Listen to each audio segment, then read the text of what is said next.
Sa Korea, may konsepto para sa mayayamang bata. Tinatawag silang golden spoon. Halimbawa nito ang mga lalaki sa harap natin.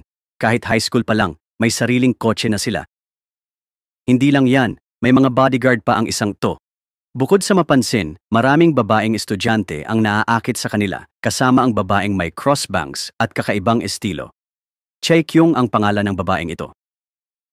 Kahit estudyante si Chaekyung, napilitang magpakasal dahil sa kasunduan ng kanyang lolo at lolo ng prinsipe. Bigla siyang naging nobya ng tagapagmana ng bansa. Mula noon, nasangkot sila sa isang malas na pag-ibig.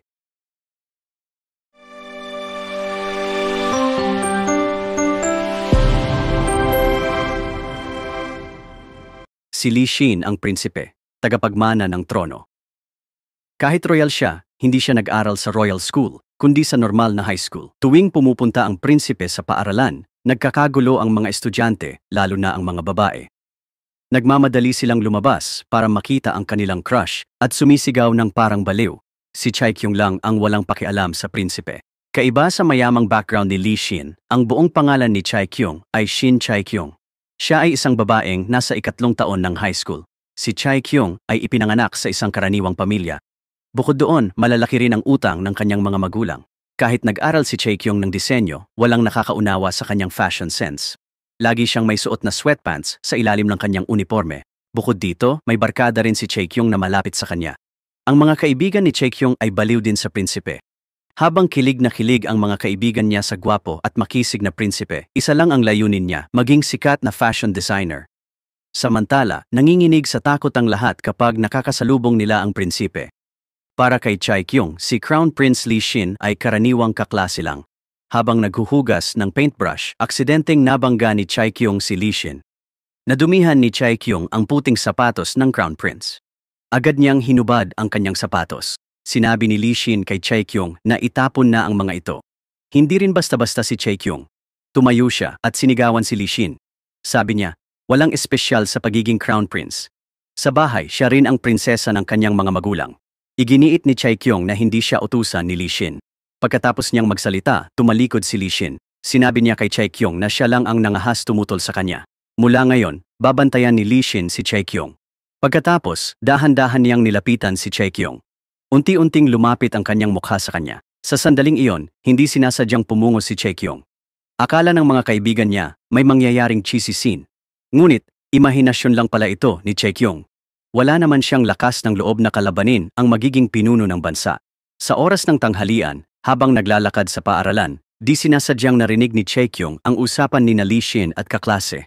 Doon inamin ni Lee Shin ang kanyang pag-aalok sa babaeng iyon, ngunit siya'y tinanggihan. Nang tumitindi na ang usapan, bigla namang tumunog ng malakas ang telepono ni Chaekyung. Nagulat ang 2 tao sa ingay. Agad tumakbo si Lee Shin palabas at nakita na si Chaekyung pala ang nakikinig. Ngunit mabilis siyang tumakas bago pa siya mahuli. Nang hapon ding iyon, pagkatapos ng klase, nakita ni Lee Shin si Chaekyung na nagbibisikleta. Agad siyang bumaba para paalalahanan si Chaekyung tungkol sa pag-aalok. Samantala, lahat ay nanginginig sa takot kapag nakikita ang Crown Prince. Para kay Chaekyung, si Crown Prince Lee Shin ay karaniwang kaklase lamang. Pinalaan ni Lee Shin si Chaekyung na huwag sabihin kanino man o hindi siya patatawarin. Ngunit pagka-uwi ni Chaekyung, bigla siyang inabisuhan ng mga magulang na may kasunduan siya sa Crown Prince. Lumabas na ito pala'y pangako ng kanilang mga lolo, noon at ngayon, nais ng palasyo na tuparin ito. Matinding tumutol si Chaekyung sa biglaang balitang ito. Ayaw niya ng kasal na pinag-usapan. Sa araw ng pagpunta sa palasyo, sumunod man si Chaekyung. Hindi niya tinanggap ang kasal sa kanyang puso. Nakita ng ama ni Chaekyung ang pag-aalinlangan niya, kaya hindi na siya pinilit. Bigla, may grupo ng mga utangan na dumating sa bahay nila. Gumawa sila ng gulo at patuloy na nagbabanta. Sa gitna ng mainit na pagtatalo, may dumating mula sa palasyo para sunduin si Chaekyung. Sa biyahe patungong palasyo, naunawaan ni Chaekyung ang hirap ng kanyang pamilya. Ngayon, tanging sa pagtanggap ng kasal sa Crown Prince, makakatulong siya sa mga magulang na malampasan ang krisis pinansyal. Matutulungan ba ng prinsipe ang kanyang mga magulang sa krisis pampinansyal? Pagdating sa palasyo, si Chaekyung ay pinaghintay para sa reyna. Ngunit si Chaekyung, na likas na mapag-usisa, ay hindi mapalagay. Tumakbo siya sa paligid, nagmamasid sa kapaligiran. Ang kanyang mga kamay ay nasa lahat ng lugar. Muntik nang mabuhusan ni Chaekyung ang lahat ng nasa paligid niya. Kahit pag-inom ng tubig, napakapulupot niya at natapon sa damit niya. Sa sandaling iyon, pumasok ang reyna. Nang makita si Chaekyung, tila hindi nasiyahan ang reyna. Kahit na isaayos na ng matatanda, sinabi ng reyna na maaari siyang tumanggi. Ngunit, taliwas sa inaasahan, prangkang tinanggap ni Chai Kyung ang pag-aasawa. Ang dahilan niya ay napakasimple lang. Gusto niyang tulungan ng pamilyang royal ang kanyang mga magulang. Nang marinig ito, lalo pang hindi nasiyahan ang reyna sa magiging manugang. Kabaliktaran sa hindi ginhawa ng reyna, tila masayang-masaya ang ina ng reyna kay Chai Kyung. Napansin ng ina ng reyna na medyo iba ang wikang panghukuman sa karaniwang wika nang makinig kay Chai Kyung. Matapos marinig ang sitwasyon ni Chai Kyung, bigla na lang nahilo ang ina ng reyna at halos himatayin. Pagkatapos, dinala si Chai Kyung para makilala ang prinsipe. Sagot ni Li Xin sa tanong ni Chai Kyung. Pumayag siyang pakasalan ito dahil simple, karaniwan, at kawili-wili ito. Sinabi rin niyang parang karakter sa kwentong pambata si Chai Kyung. Dahil dito, nagalit si Chai Kyung at umalis. Matapos mag-atubili, nagpasya siyang humingi ng payo sa mga kaibigan tungkol sa pagpapakasal. Lahat ng kaibigan niya ay nagsabing napakabata pa ni Chai Kyung. Kung magpapakasal siya ngayon, pagsisisihan niya ito sa hinaharap. Nang marinig ito, naisip ni Chai Kyung kunin ang simbolo ng kasunduan para ibalik at tapusin ang kasunduan. Gayunpaman, nang makarating si Chai Kyung sa bus stop, natulala siya bago pa makasakay dahil nakita niya ang balita tungkol sa kasal nila ng prinsipe. Ito'y lumitaw ng maramihan sa lahat ng pahayagan. Ang mga larawan nila ni Li Xin ay nasa lahat ng dako. Sa puntong ito, hindi na mabuwag ni Chai Kyung ang kasunduan. Nakaupo na lang siya sa bahay at umiiyak ng malakas. Pero ang nakakatawa, umiyak si Chai Kyung hindi dahil sa hindi niya mabuwag ang kasunduan, kundi dahil napahiya siya nang i-post ang matabang larawan niya sa lahat ng dako. Maaga kinabukasan, nagising si Chai Kyung. Antok pa siya at hindi pa nakakapag-toothbrush o naghugas ng mukha nang biglang kunan ng mga reporter ang kanyang gusot na hitsura. Agad-agad, lumabas ang maruming mukha ni Chai Kyung sa unang pahina ng malalaking pahayagan. Hindi mapigilan ng inang reyna ang pagtawa nang makita ito habang ang reyna sa tabi niya ay labis na naiinis. Gayunpaman, ang inang reyna ay lubos pa ring nasiyahan. Kahit pamangkin lang si Chai Kyung na dating engaged, sa tabi ni Chai Kyung, hinarang ng mga reporter ang pasukan. Dahil dito, nahirapan ang buong pamilya niya. Sa wakas, tinulungan nila si Chai Kyung na makapasok sa paaralan. Pero kahit nasa paaralan na, hindi pa rin siya mapakali. May walang tigil na tsismis at panghuhusga, lalo na ang litrato niya kaninang umaga. Naging mas mainit na usapan ito kaysa dati. Ang dating kasintahan ni Chai Kyung ay si Prince Li Yul, pinsan ni Li Xin. Nang mamatay ang ama ni Li Yul nung 5 years old siya, naging hari ang ama ni Li Xin. Kaya ang kasunduan ay inilipat kay Crown Prince Li Xin. Pagkamatay ng ama, lumipat si Li Yul at ina niya sa England. Nang malaman na ikakasal si Li Xin, pinauwi siya ng ina sa Korea. Pagbalik, binisita ni Li Yul ang kanyang lola. Sinabi rin niya na mananatili siya sa Korea. Nag-enroll din si Li Yul sa paaralan ni na Chai Kyung at Li Xin. Dahil magkaparehong kurso, kaklase ni Chai Kyung si Li Yul. Si Min Hyo rin, crush ni Li Xin, umalis para sa ballet competition. Nang marinig ang chismis tungkol kina Chai Kyung at Li Xin, nainis siya.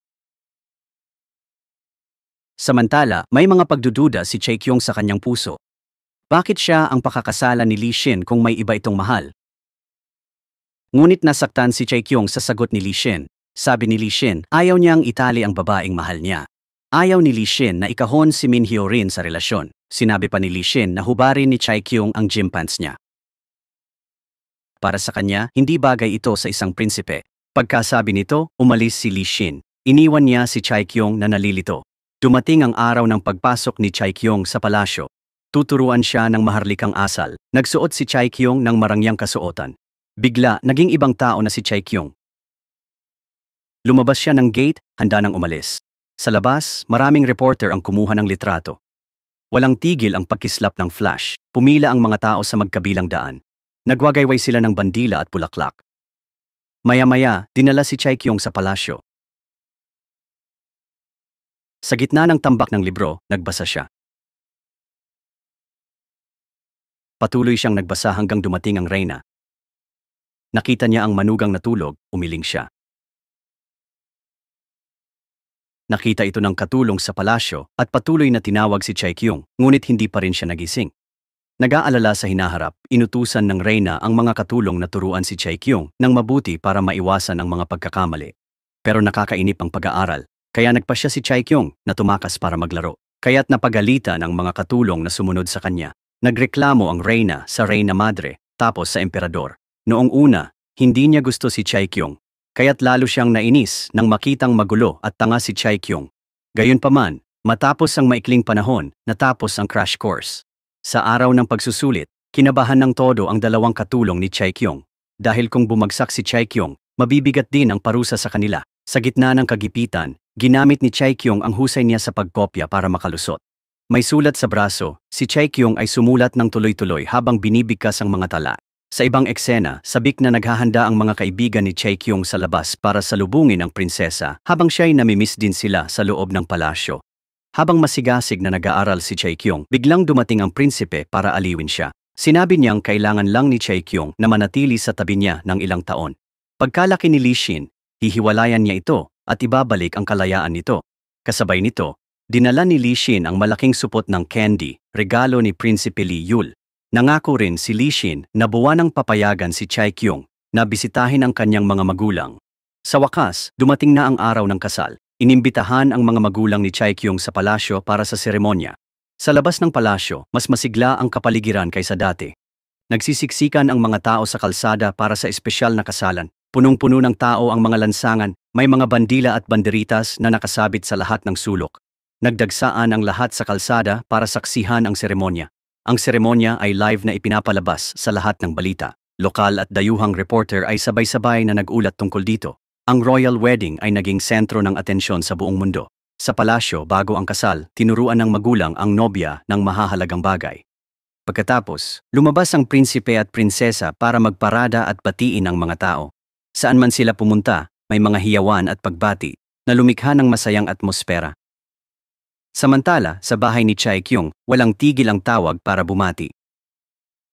Noon, hindi gaanong pinapansin ang kanyang pamilya. Ngayong royal na si Chaekyong, biglang lumitaw ang lahat ng kakilala. Nagmamadali silang magpadala ng pagbati sa bagong kasal. Sa buong mahabang araw, ginawa ni na Chaekyong at Lee Shin ang lahat ng ritual ng kasal. Kahit gaano sila kalakas, hindi nila maiwasang mapagod. Nang matapos ang lahat, nakatulog sila ng mahimbing dahil sa pagod. Gayunpaman, hindi pa ito ang katapusan. Dahil menor de edad pa sila, hindi magaganap ang toasting ceremony. Dinala ni Chaekyong ang kanyang excitement sa lahat ng dako. Hindi niya pinalampas ang kahit isang sulok ng bagong palasyo. Dumalo sila sa seremonya ng pagbati ng Inang Reyna, kasama ang hari at reyna. Sa pulong, tinuruan sila ng Inang Reyna tungkol sa etiketa at pamilya. Binigyan din si Chaekyong ng 3 babaeng eksperto bilang bodyguards. Bukod dito, nakatanggap din si Chaekyong ng mahalagang dokumento. Sa loob ay nakasaad ang lahat ng mga ari-arian. Unang beses niyang nakita ang napakaraming numero ng halaga ng kanyang yaman. Ang pagbilang lang ng mga numero ay ikinagising niya buong gabi. Kinaumagahan, sobrang excited si Chaekyong dahil opisyal na siyang mayaman. Kahit sa kotse papuntang eskwela, nagsulat pa rin siya ng halaga ng pera niya. Napakasaya ni Chaekyong kaya't ngumingiti siya ng katawa-tawa sa buong biyahe.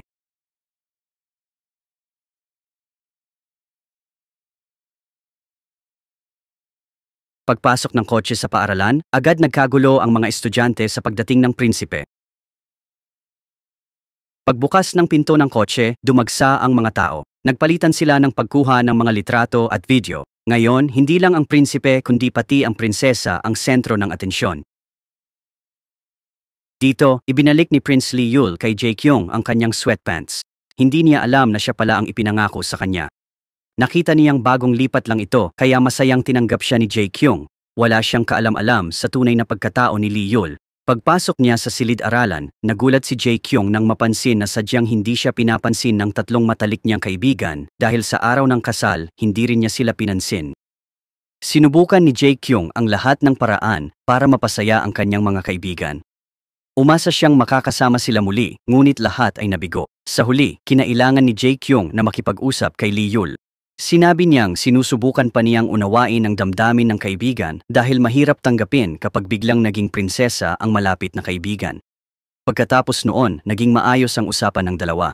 Dahil sa pagiging bukas palad ni Lee Yul, medyo gumaan ang loob ni Chaekyong. Sa kabilang panig, bumalik si Min Yorin, kaibigan sa balet ng prinsipe, mula sa kompetisyon. Pinuntahan niya si Lee Shin para magbukas loob at tanungin kung gusto pa niyang ipagpatuloy ang kanilang relasyon. Ngunit nang tumingin siya sa mga mata ng prinsipe, nakita ni Min Yorin ang sagot para sa kanyang sarili. Matapos ibuhos ang kanyang damdamin, Bumalik sa klase sina Lee Yul at Jae-kyung. Umakyat si Jae-kyung sa entablado, balak magsalita sa mga kaibigan tungkol sa biglaang pagiging prinsesa. Ngunit gulat niya, tahimik na naghanda ang klase ng pagsalubong na may malaking cake at maraming paputok. Binati siya ng lahat at nag-wish ng kaligayahan para sa kanya. Maging ang guro, nang pumasok ay nagbiro na masyadong maaga ang kasal ni Jae-kyung. Kinuha raw ni Jae-kyung ang lahat ng tsansa ng guro na ikasal. Pagkatapos noon, naging mas masigla ang kapaligiran sa silid-aralan. Parehong masaya ang guro at ang mga estudyante. Nang ikasal si Lee Shin, agad naging bagong target si Lee Yul ng mga babaeng estudyante. Isang araw, pumunta si Lee Yul sa paliparan para sunduin ang kanyang ina. Dito, nagkataong nakilala niya ang dating malapit na kaibigan ng kanyang ama. Dumating ang lalaking ito para interviewin ang ina ni Lee Yul. Sa airport, nagkataong nakita ni Min Yorin, kaibigan sa ballet ng prinsipe, ang kanyang ina at si Lee Yul. Nagulat din ang guro ni Min Yorin nang malaman na ang ina ni Lee Yul ang dating hinahangaang senior sa mundo ng ballet. Dito, naisip ni Min Yorin na dapat si Lee Yul ang naging crown prince, hindi si Lee Shin. Nag-alala naman ang reyna nang mabalita ang bumalik sa Korea ang pamangkin niyang si Lee Yul. Lalo siyang nabahala nang malaman na bumalik din ang kanyang hipag. Para kay Jae-kyung, isang karaniwang babae, ang pag-record ng mga pagkain ay tunay na pahirap. Araw-araw, abala siya sa pag-aaral at gabi-gabi, maraming gawain at pagsasanay sa etiketa. Naubos ang lakas ni Jae-kyung sa sobrang pagod. Nakita pa niya si Lee Shin na masayang nakikipag-usap sa telepono. Agad niyang nahulaan na si Min Yorin ang kausap sa kabilang linya.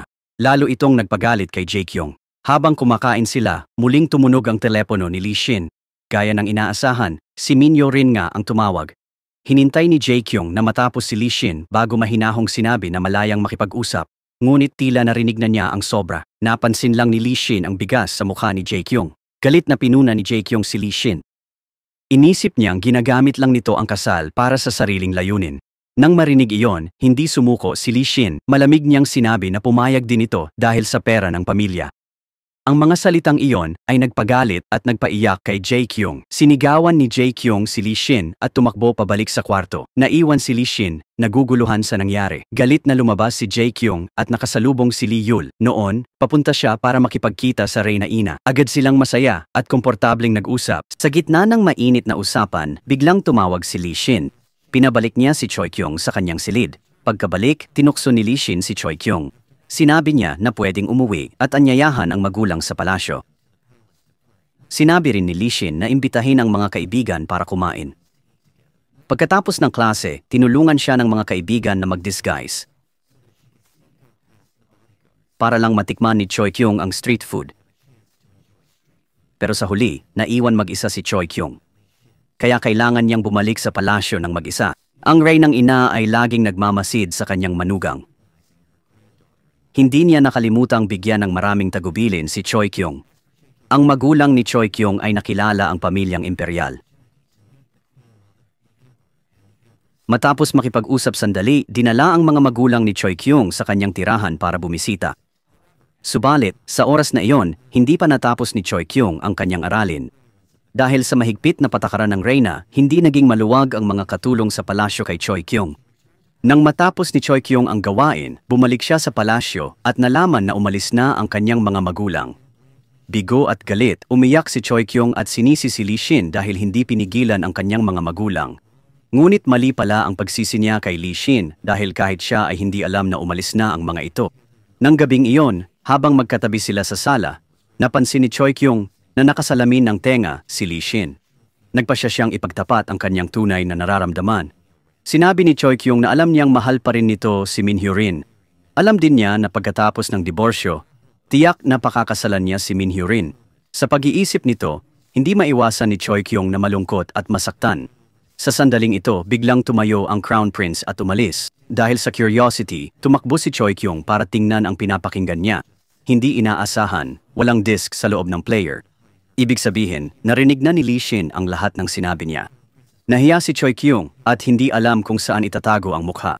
Agad siyang tumakbo pabalik sa kanyang kwarto. Pagkatapos ay dumating ang kaarawan ng Crown Prince. Nagtipon ang mga kabataan at anak ng marangal na pamilya. Nagdaos sila ng malaking party para sa kaarawan ni Lee Shin. Bilang dating karaniwang tao, nahirapan si Choi-kyung makibagay. Lalo pang inaasar siya ng mga kaibigan ng Crown Prince, lalo na si Min Yorin. Sinubukan nilang mapahiya si Choi Kyung sa party sa lahat ng paraan. Kahit sa pagbibigay ng regalo, hindi nakaligtas si Choi Kyung. Habang lahat ay nagbigay ng mamahaling regalo, ang kanya'y itinuturing na mura. Walang nagpahalaga sa tapat na damdamin ni Choi Kyung. Ang material na halaga lang ang nakita nila. Kaya't nagalit at naawa ang mga kaibigan ni Choi Kyung. Nag-alay din ng regalo ang mga kaibigan niya pero di pinansin.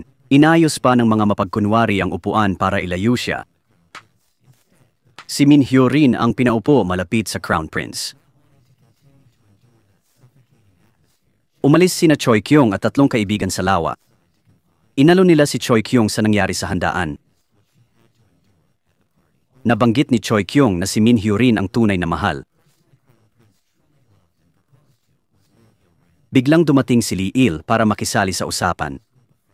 Pagkatapos, nagbiruan ng grupo, nagtulakan sa lawa, at masayang naglaro at nag-splash ng tubig. Sa kabilang dako, nakita ng Crown Prince ang asawa niyang naglalaro ng ganoon. May kaunting selos sa puso niya dahil ngayon lang siya nagkaroon ng ganitong pagkakataon na maging masaya. Tumingin siya sa sapatos na gawa ni Choi Kyung. Tahimik itong isinuot at ngumiti. Sa sandaling iyon, lumapit sa kanya si Min Hyo-rin. Naglabas siya ng music player at sabay nilang pinakinggan ito. Sa kasamaang palad, lihim na nakuhanan ng reporter ang sandaling iyon ng Crown Prince at Min Hyo-rin. Sa loob ng 10 taon, araw-araw, personal na sinusuri ng Crown Prince ang pagkain at inumin ng emperador. Nang marinig ito ni Choi Kyung, hindi siya makapaniwala. Kahit maraming antas ng food safety sa palasyo, hindi niya maintindihan bakit kailangan niya itong gawin. Samantala, araw-araw pumupunta si Lee Il sa palasyo para makita ang Queen Mother. Ngunit kung mapapansin, makikitang dahilan lang ito. Ang tunay niyang layunin ay makita ang Crown Princess. Isang araw, matapos makita si Choi Kyung, dinala siya ni Lee Il sa palasyo. Dinala ni Lee Yul si Choi Kyung sa palasyong tinitirhan niya noong bata pa. Hindi ito nakaligtas sa pansin ng koronang prinsipe. Pinaalalahanan ng prinsipe si Choi Kyung na mag-ingat at huwag masyado malapit kay Lee Yul. Ngunit walang alinlangan na nakipagtalo si Choi Kyung sa kanya. Sabi ni Choi Kyung, kung mahal ni Lee Shin si Min Hyo-rin, bakit di niya pinaglaban? Nainis si Lee Shin nang marinig ito pero wala siyang magawa kay Choi Kyung. Mabuti na lang at oras na para uminom ng White Lotus tea kasama ang matatanda. Kung hindi, tiyak na magtatalo sila ng walang katapusan doon. Ang White Lotus tea at pagbigkas ng tula ay matagal ng tradisyon sa palasyo. Magaling magbigkas ng tula ang mga matatanda at maging ang koronang prinsipe. Nang turn ni Choi Kyung, naalala niya ang mga tulang itinuro ni Lee Yul kahapon. Pagkatapos, binigkas ni Choi Kyung ang mga ito. Di inaasahan, lubos na natuwa ang Reyna Madre at pinuri si Choi Kyung. Kinabukasan nang dumating siya sa paaralan, agad tumakbo si Choi Kyung kay Lee Yul para lubos na magpasalamat. Pagkatapos, tinuruan siya ni Choi Kyung at ng kanyang mga kaibigan ng wikang alien na nagpatawa at nagpasaya sa grupo sa buong klase. Sa ibang eksena, ang laro ng chukguk, katulad ng golf, ay talagang popular sa palasyo. Sumali rin si Choi Kyung sa Crown Prince. Naglakad silang dalawa sa palasyo at pinalo ang bola kahit saan. Nakita ng Reyna ina ang masasayang bata sa labas at labis siyang natuwa. Sa exhibition area naman, ngayon din ang pagbubukas ng art exhibit. Lumahok sina Choi Kyung at Lee Shin sa ribbon cutting ceremony. Pagkatapos, nagpatuloy sila sa pagkuha ng litrato at interview. Ngunit habang masaya silang nagpo-pose, may lumipad na itlog at tumama sa mukha ng Crown Prince. Kahit nagmadali si Choi Kyung para harangan ito, huli na ang lahat. Dahil dito, naging magulo ang buong kaganapan. Sobrang nag-aalala si Choi Kyung kay Lee Shin kaya gusto niya itong dalawin at aliwin. Pero bago pa ito magawa ni Choi Kyung, pinigilan siya ni Lee Yul. Sa huli, nakinig siya sa payo nito at nagpasyang huwag nang puntahan ang prinsipe. Kabalintunaan, nakita ni Lee Shin si Choi Kyung na kasama si Lee Yul. Dahil dito, lalo pang naging mahirap ang sitwasyon. Sa daan pabalik, naglakad si Choi Kyung, nag-isip at tahimik na umiyak dahil sa awa sa asawa. Nang makita ito, hindi maiwasan ni Lee Shin na maantig. Sinubukan niyang sabihing ayos lang siya. Nagbiro pa siya ng kaunti para mapagaan ang loob nito. Bigla, tumakbo si Choi Kyung at niyakap si Lee Shin mula sa likod, humihingi ng tawad. Labis siyang naantig sa ginawang iyon, pero nasabi niya ang ilang hindi tapat na salita. Kaya si Choi Kyung, natakot noong una, ay nagalit. Pagkatapos, pumunta si Lee Shin sa karerahan para makipagkita sa mga mayamang kaibigan. Umalis siya nang wala si Choi Kyung. Para sa ina ni Lee Yul, bumalik siya na may ambisyong mabawi ang trono para sa kanyang anak. Para makaugnay sa mataas na uri, nagbukas siya ng marangyang yoga studio at nakipag-ugnayan sa maraming maimpluwensyang tao sa lipunan.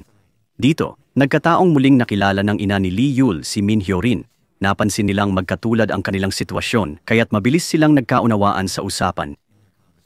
Samantala, sa palasyo ng hari, isang marangyang diplomatic banquet ang ginanap para sa mga banyagang embahador. Nang dumating siya para sunduin ang asawa, natulala ang koronang prinsipe. Sa harap niya, ang dating karaniwang asawa ay ngayoy napakaganda sa mamahaling gown. Sa gitna ng masayang kapaligiran ng salo-salo, biglang lumitaw si Liyul at ang kanyang ina. Ang ina ni Liyul ay nakasuot ng maliwanag na pulang gown, mukhang napakarilag at marangal. Agad na naakit ang lahat ng mata sa kanyang karismatikong presensya. Mabilis siyang pinalibutan ng mga reporter at press, kumukuha ng litrato at nagtatanong ng walang tigil. Dahil dito, nag-alala at nagalit ang reyna. Samantala, ayon sa protokol, lalabas ang prinsipe at aanyayahan ang kanyang asawa na sumayaw. Bagamat pareho silang nahihiya na kumpleto nila ang sayaw ng maayos, na nakatulong sa maayos na daloy ng diplomatikong pagtitipon. Sa pagtatapos ng salo-salo, isang kahanga-hangang palabas ng paputok ang isinagawa. Unang beses nakakita si Chai Chang ng ganoon kagandang tanawin, kaya hindi niya maitago ang tuwa. Nagtulakan si Chai Chang para makakuha ng magandang pwesto para manood ng paputok.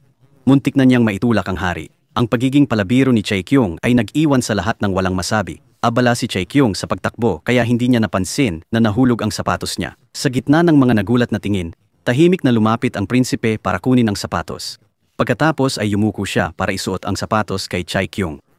Kinaumagahan, nalulunod pa rin si Chai Kyung sa panaginip ng sapatos at kwento ni Cinderella. Patuloy na nagsasalita si Chai Kyung. Patuloy na pinag-usapan ni Jae Kyung ang kwento hanggang sa napagod ang prinsipe.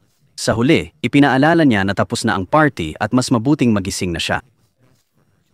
Ngunit para kay Jae Kyung, isang batang babae, ganoon ang kanyang sitwasyon. Hindi maikakaila na may nararamdaman din si Jae Kyung para kay Lee Shin. Hindi rin niya makilala ang tunay na malasakit sa kunwaring pakikitungo. Napagtanto ni Jae Kyung na gusto niyang makita ang ngiti ng prinsipe. Kaya gumawa siya ng unan na hugis tao at idinikit ang mukha ng prinsipe dito. Ngunit nang makita ni Lee Shin ang bagay na ito, hindi siya nagpakita ng tuwa. Sa halip, malamig niyang ipinaalala na sa halip na gawin ang mga walang kwentang bagay, mas mabuting mag-aral siya ng tamang asal. Nasaktan si Jae Kyung dahil walang awang binatikos ang kanyang pinaghirapan. Sa sobrang galit, agad niyang inilabas ang kanyang hinanakit sa unan. Sinuntok at sinipa niya ito ng todo. Natawa ang Crown Prince sa pambatang kilos ni Jae Kyung. Bigla niyang naramdamang napaka-cute ng asawa niya. Palihim ding kumuha si Lee Shin ng ilang litrato ni Jae Kyung. Kinabukasan, nagsuot si Jae Kyung ng magandang damit para sa seniors. Nagulat siya nang hindi siya hinintay ng Crown Prince umalis. Dumating pala siya ng maaga para humingi ng pahintulot sa mga hari at reyna. Umaasa si Lee Shin na payagan silang bisitahin ang pamilya ni Jae Kyung. Sa wakas, matapos matagal na paghihintay, natupad ang hiling niya. Maaari na niyang bisitahin ang kanyang mga magulang. Bumisita lang sila sa bahay ng pamilya niya. Pero tuwang-tuwa ang media. Para bang isang malaking kaganapan ito. Lumaki si Lee Shin sa marangyang palasyo, kaya hindi niya naranasan ang buhay ng karaniwang tao. Gayunpaman, mabilis siyang umangkop sa kalagayan ng pamilya ni Jae Kyung. Pagkatapos ng masaganang pagkain, oras na para hatiin ang mga kwarto. Alam niyang hindi mayaman ang pamilya ni Jae Kyung. Kaya hindi naging mapaghanap si Lee Shin. Ngunit sa huli, magkasama silang natulog sa maliit na kwarto ni Jae Kyung. Kumpara sa palasyo, talagang masikip ang kwartong ito para kay Lee Shin. Bukod doon, mas maliit pa ang kama, hindi sapat para sa dalawang tao. Kaya nagtalo sila kung sino ang matutulog sa sahig at sino sa kama. Walang gustong magparaya. Sa huli, napilitan silang magsiksikan sa maliit na kama. Pagkatapos ng mahabang pagtatalo, napagod sila at nakatulog din. Sa gitna ng gabi, bigla na lang nagising si Lee Shin. Nang lumingon siya, nakita niya si Jae Kyung na nakahiga sa tabi niya. Ang mukha niya ay dumadampi sa likod nito. Walang ingat na nag-iwan si Jae Kyung ng laway sa kanya. Gusto siyang kamuhian ni Lee Shin pero di magawa. Nakita niya si Jae Kyung, tulog na parang tuta, kakaiba't kaibig-ibig. Masaya ang magulang ni Jae Kyung sa pagbisita nila, ngunit hindi pa rin sila mapakali sa dalawa. Sa huli, nagpasya silang magsilip ng patago. Pagdating sa pinto, nakita nila ang anak na pangit matulog. Dahan-dahang pumasok ang ina ni Jae Kyung, nagulat ang prinsipe. Nagising din si Jae Kyung. Nang malamang yakap niya si Lee Shin, nagpanik siya at sinipa ito. Inalok ng magulang na matulog sa kanila ang prinsipe, tumanggi ito. Sa huli, isa sa kama, isa sa sahig.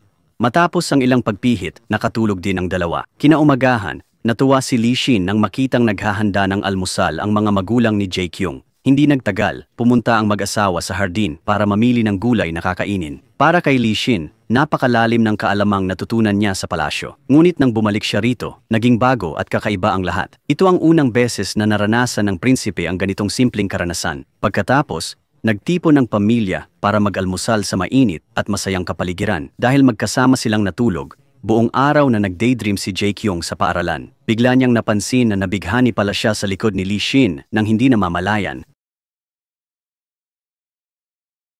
Nang gabing iyon, pagka-uwit matapos kumain, kusang naghugas ng pinggan ng prinsipe. Nang makita ang likod nito, hindi napigilan ni Jae-kyung ang sarili sa pagkaakit. Tahimik siyang lumapit sa prinsipe at bigla itong niyakap mula sa likuran. Matigas ang mukha niya, parang hindi pa nagigising mula sa panaginip. Nagulat si Li Xin sa biglang kilos na iyon. Mabilis niya itong itinulak palayo. Pagkatapos kumain, umupo ang buong pamilya para maglaro.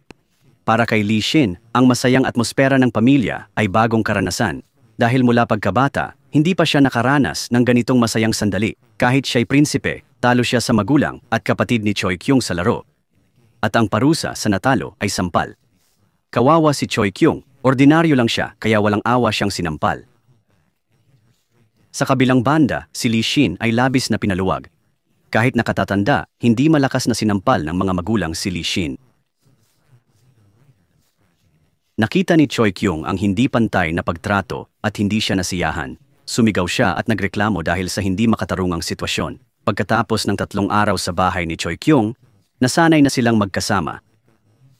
Kaya nang bumalik sila sa palasyo, hindi sila makatulog. Sila'y nagpupumiglas, umuupot tumatayo, papasok labas ng silid ng paulit-ulit. Sa huli, di na makatiis.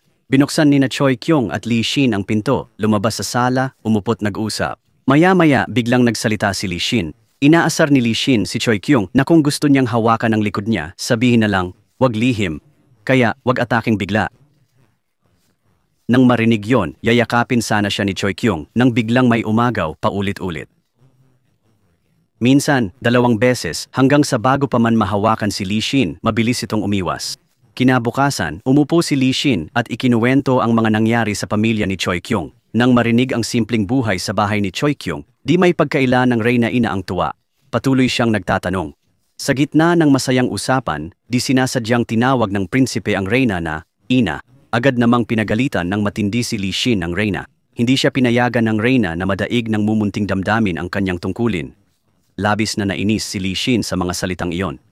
Nang makitang malungkot si Li Xin, pinilit ni Choi-kyung na pagaanin ang loob niya. Bawal ang pagbibisikleta sa palasyo, ngunit hindi ito alintana ni Choi-kyung. Kahit paano, nakahanap siya ng bisikleta at naglibot sa paligid. Nang sabihin ni Choi-kyung na mag-aaral siya ng mabuti, humingi ng bisikleta ang prinsipe. Kinabukasan, bigla namang binigyan ng reyna ina si Choi-kyung ng bisikleta. May hugis ito ng gintong sa lagubang na lubhan niyang kinagigiliwan. Sinabihan siya ng reyna ina na ingatan ang bisikleta. Pagdating nila sa paaralan, nagulat si Choi-kyung sa nakita. Lahat ng babae sa paaralan ay nakasuot ng palda at sweatpants. Nakatali ang buhok nila sa taas sa isang gilid, tulad ng style ni Choi-kyung. Sabi ng mga kaibigan, si Choi-kyung ay hot girl na at modelo para sa mga estudyante. Dahil dito, medyo natuwa si Choi-kyung. Ipinagmalaki niya na naging fashion icon siya nang hindi sinasadya. Matapos mamuhay sa loob ng mahigpit na etiketa, minsan gusto ring maghimagsik ng prinsipe. Isang araw, tumakas siya sa attic para maghanap ng tahimik na sulok. Ang mga sundalo ng palasyo ay nagmadaling hinanap si Li Xin sa lahat ng dako. Pero ilang minuto lang, natuklasan agad ni Choi-kyung ang pinagtataguan niya. Ang dahilan ay napakasimple, kasi may attic din ang bahay ni Choi-kyung na katulad nito. At pamilyar na pamilyar siya sa ganitong uri ng pagtatago. Naupo at nag-usap sandali ang dalawa. Bago pa man sila makapag-enjoy, muling dumating ang mga naghahanap na sundalo. Malakas na sumigaw si Choi-kyung para tawagin ang lahat. Pero agad siyang hinila pabalik ni Li Xin. Nagtagal ang dalawa at aksidenteng nahulog sa isa't isa. Agad na naging awkward ang kapaligiran. Tila sa isang saglit, mahuhuli sila sa matamis na sandali. Ngunit sa climax, tumunog ang telepono ni Li Xin. Gaya ng inaasahan, si Min Hyo rin ang tumawag. Gusto pala ng mayayamang bata na sumali si Choi-kyung sa club. Di alam ang balak nila pero di nag-alala si Choi-kyung. Gusto niyang masayang sumama sa kanyang asawa. Kasabay nito, inaagit ni Min Hyo rin si Prince Lee Yul. Ang pag-imbita sa Crown Princess ay isang patibong lang para makita ni Choi-kyung ang closeness nina Min Hyo rin at Li Xin. Habang nakasakay ang mga prinsipe, may nangyaring aksidente. Agad tumakbo ang mga katulong at gwardiya patungo kay Li Xin. Samantala, nakahiga si Li Yul sa lupa at walang nagmalasakit. Di makasingit si Choi Kyung kaya tinanong niya si Li Yul. Nang makita ito, hindi maitago ni Li Xin ang kanyang pagkabahala. Kahit alam niyang ang kasal nila ni Choi Kyung ay pakanalang at hindi niya inaakalang magtatagal ito, nakakabahala pa rin ang nakitang pagkalapit ni Choi Kyung kay Li Yul. Habang naglilibot si Choi Kyung sa palasyo, aksidenteng nabuksan niya ang silid larawan ni Li Xin. Sa loob, tahimik siyang nakaupo. Malalim ang kanyang iniisip. Noon lang napansin ni Choi Kyung na may sugat pala ang kamay nito. Nag-alala siya at gustong tumulong, ngunit tinanggihan siya nito. Ngunit nakita ni Choi Kyung ang larawan ni Min Hyo Rin sa dingding.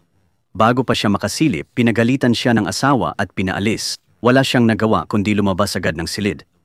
Samantala, dahil sa mahinang kalusugan ng hari, ipinasa sa prinsipe ang biyahe sa Thailand. Iminungkahi rin ng hari na dapat magkasama sina Li Xin at Choi Kyung sa abroad. Kahit sinikap ni Choi Kyung makipagbati, malamig pa rin si Li Xin. Tinanggihan niya ito ng diretsyo. Dahil sa inggit kay Choi Kyung, hindi siya komportable tuwing nakikita ito. Sa wakas, may napagdesisyonan na. Mag-isa lang pupunta sa Thailand ang prinsipe, si Choi Kyung mananatili. Habang wala si Li Xin, labis siyang na-miss ni Choi Kyung. Nag-aalala siya, pero wala siyang magawa kundi maghintay. Para mabawasan ang pangungulila, tinahin niya ang damit ng teddy bear. Nakakakuha lang siya ng balita tungkol kay Li Xin sa mga katulong. Alam niyang galit pa si Li Xin, kaya di siya nangahas makipag-ugnayan. Samantala, lumalalim ang nararamdaman ni Li Il para kay Choi Kyung. Kung adi namatay ang ama niya, siya sana ang asawa ni Choi Kyung ngayon. Dahil ayaw itago sa kanyang ina, prangkang inamin ni Li Il na gusto niya si Choi Kyung. Alam ni Li Il na para sa marami, hindi ideal na manugang si Choi Kyung, pero wala siyang pakialam doon. Sa halip, lalo pang lumalim ang damdamin ni Li Il para kay Choi Kyung. Balik sa makulit na babae. Kahit nangako sa ina ng reyna na mag-iingat, di napigil ni Choi Kyung ang kuryosidad niya. Isang araw, dahil sa kuryosidad, sumakay si Choi Kyung sa Yellow Beetle para subukan ito. Ngunit dahil sa kapabayaan, nakabangga si Choi Kyung at nasira ng tuluyan ang minamahal na antigong kotse. Dahil dito, pinagalitan ng reyna si Choi Kyung nang marinig na personal siyang binisita ng ina ng reyna. Ayaw ng inang reyna na matakot si Choi Kyung, kaya mahinahong inaliw siya at sinabing napakaluma na ng kotse. Dapat matagal nang itinabi ito. Ikinuwento rin ng inang reyna kay Choi Kyung ang tungkol sa relasyon niya kay Li Xin. Sabi ng reyna madre, habang nasa biyahe, madalas tumawag si Li Xin para mangumusta at binanggit si Choi Kyung ng ilang beses. Ang prinsipe naman ay abala sa sunod-sunod na pulong at mahahalagang diplomatikong seremonya sa Thailand. Samantala, lumitaw din dito ang mapanlinlang na si Min Hyo Rin. Maingat na sinaliksik ni Min Hyo Rin ang hotel at schedule ni Li Xin. Puno ng kalkulasyon ang kanyang mga mata. Halata na may binabalak si Min Hyo Rin. Iniulat ng katulong na ilang beses tumawag si Choi Kyung para mangumusta kay Li Xin. Ngunit walang balak si Li Xin na tumawag pabalik o magbigay ng balita. Kahit nang kontakin siya ni Choi Kyung, hindi niya sinagot. Nang makita si Min Hyo Rin malapit sa tirahan, agad niyang pinatay ang telepono. Hindi nagtagal, siya mismo ang lumapit kay Min Hyo Rin. Seryosong sinabi ni Li Xin na dapat itigil ni Min Hyo Rin ang ginagawa niya. May asawa na siya, at sa kanyang posisyon, wala na siyang ibang magagawa. Pero hindi madaling sumuko si Min Hyo Rin. Nagsimula siyang magsalita tungkol sa hirap niya. Tinanong niya kung gaano katagal bago siya maging girlfriend nito sa publiko. Tumayo siya at nagkunwaring aalis, pero hinila siya pabalik ni Li Xin. Pagkatapos, magkasama silang lumabas sa buong lungsod. Gaya ng inaasahan, lihim na nakuna ng mga reporter ang masasayang sandali nila. Tinulungan sila ng mga driver makatakas sa mga reporter at naglakad pa sila sa mga kalye. Para makaiwas sa mga reporter, nagpunta sila sa motel para magtago sandali. Sa airport, naghanap si Min Hyo Rin ng paraan para makakuha ng kaalyado. Hinalikan siya ni Min Hyo Rin, pero kailangan niyang bumalik sa dating buhay at posisyon. Sa bahay, galit si Choi Kyung dahil di niya makontak ang Crown Prince. Kaya hiniling niya kay Li Yul na ilabas siya para gumaan ang loob. Naiwan ni Choi Kyung ang telepono sa paaralan, kaya hinanap siya ng lahat pero di nakita. Nagkagulo ang lahat. Tumawag din ang pamilya ng bida para hanapin siya. Ngunit ngayon, nagtatapat si Choi Kyung kay Li Yul. Sinabi ni Choi Kyung na nahulog siya sa bida. Sinabi rin niyang madali siyang mahulog sa iba. Kung nakilala niya si Li Yul dati, baka nahulog siya rito. Narinig ito ni Li Yul, Lalo siyang nasaktan dahil mahal niya ito. Nalaman ng reyna na lumabas ang prinsesa may kasamang lalaki. Ngunit hindi pa nila matukoy kung sino ang lalaking iyon. Tinawagan siya ng ina ni Liyul. Hiniling na ibalik agad ang prinsesa sa palasyo. Huwag ipaalam sa iba, masalimuot ang sitwasyon ngayon. Si Li Xin, nakita sa paliparan nang ihatid si Min Hyorin. Sa oras na yon, 30 minuto na lang ang natitira sa prinsipe para bumalik sa presscon. Hindi maganda ang trapik sa labas, kaya't sinuportahan ng pulisya si Li Xin at ang dalawang bodyguard niya. Sa presscon, malapit nang magsimula pero di pa bumabalik ang prinsipe. Nagpakita sila ng mga clip tungkol sa pamilyang royal ng Korea at larawan ni Li Xin para pahabain ang oras. Pabalik, kahit nakamotor, marami pa ring hadlang ang naranasan ng prinsipe.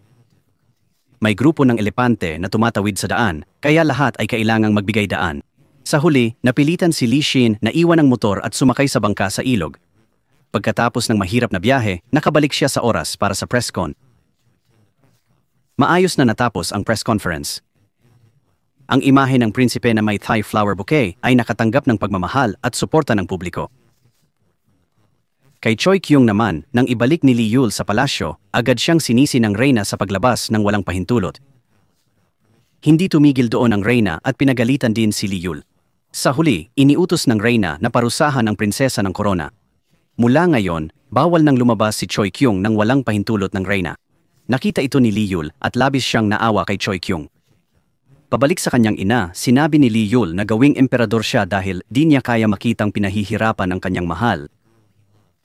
Habang bumibisita ang prinsipe ng Britanya, tumayo ang lahat sa palasyo para salubungin siya dahil wala pa ang prinsipe. Pagkatapos, inatasan si Choi Kyung na ipaglibot ang prinsipe ng Britanya sa palasyo, ngunit hindi siya magaling sa Ingles, kaya siya'y labis na nag-aalala. Sa sandaling iyon, biglang lumitaw si Li Yul. Binati niya ang prinsipe ng Britanya. Pagkatapos, magkasama ni Li Yul at Choi Kyung ang inilibot ang natatanging panauhin sa palasyo. Isinama ni Choi Kyung si Li Yul sa mga pagdiriwang. Naupo pa si Choi Kyung sa mga musikero para tumugtog ng plauta para aliwin ang mga bisita. Ngunit sa totoo lang, hindi niya ito kayang tugtugin ng maayos. Gayunpaman, ang pagbisita ng dalawang maharlikang pamilya ay natapos ng maayos at pinalakas ang kanilang ugnayan. Ngunit sa likod ng karangyaan ng maharlikang pamilyang ito, medyo magulo ang tradisyon ng pamilya. Ang nakaraang kwento ay puno rin ng maraming kalungkutan. Ang ina ni Li Yul ay dating nagmahal sa ama ni Li Xin, ngunit dahil sa ambisyon, pinakasalan niya ang kapatid ng kanyang sinisinta para maging reyna. Di inaasahan, maagang namatay ang asawa, kaya't hindi pa rin niya nakamit ang pagiging reyna. Pagbalik sa palasyo, ginamit ng ina ni Li Yul ang dating pag-ibig para magkaroon ng impluwensya sa hari. Mula roon, pinilit niya ang hari na tulungan siya at ang kanyang anak. Ang layunin ay maibalik ang dating posisyon ni Prinsipe Li Yul. Para kay Choi Kyung, sobrang pagod na siya sa mga pangyayari dahil namimiss si Li Xin at sa pressure ng kapaligiran. Ilang araw nang hindi kumakain si Choi Kyung. Sa wakas, natapos ang diplomatic trip ng Crown Prince. Pagbalik, nakita niya ang asawa na nakatulalang nakatayo sa labas ng pinto. Agad na pagtanto ni Li Xin na may problema si Choi Kyung. Para mabawasan ang tensyon, biniro niya si Choi Kyung na dapat tumakbo at yumakap sa kanya pagbalik niya. Nang marinig iyon, umiyak si Choi Kyung at sinabi na napakasama niya. Walang puso raw siya at laging pinapahirapan si Choi Kyung. Sa harap ng pag-aakusa ni Choi Kyung,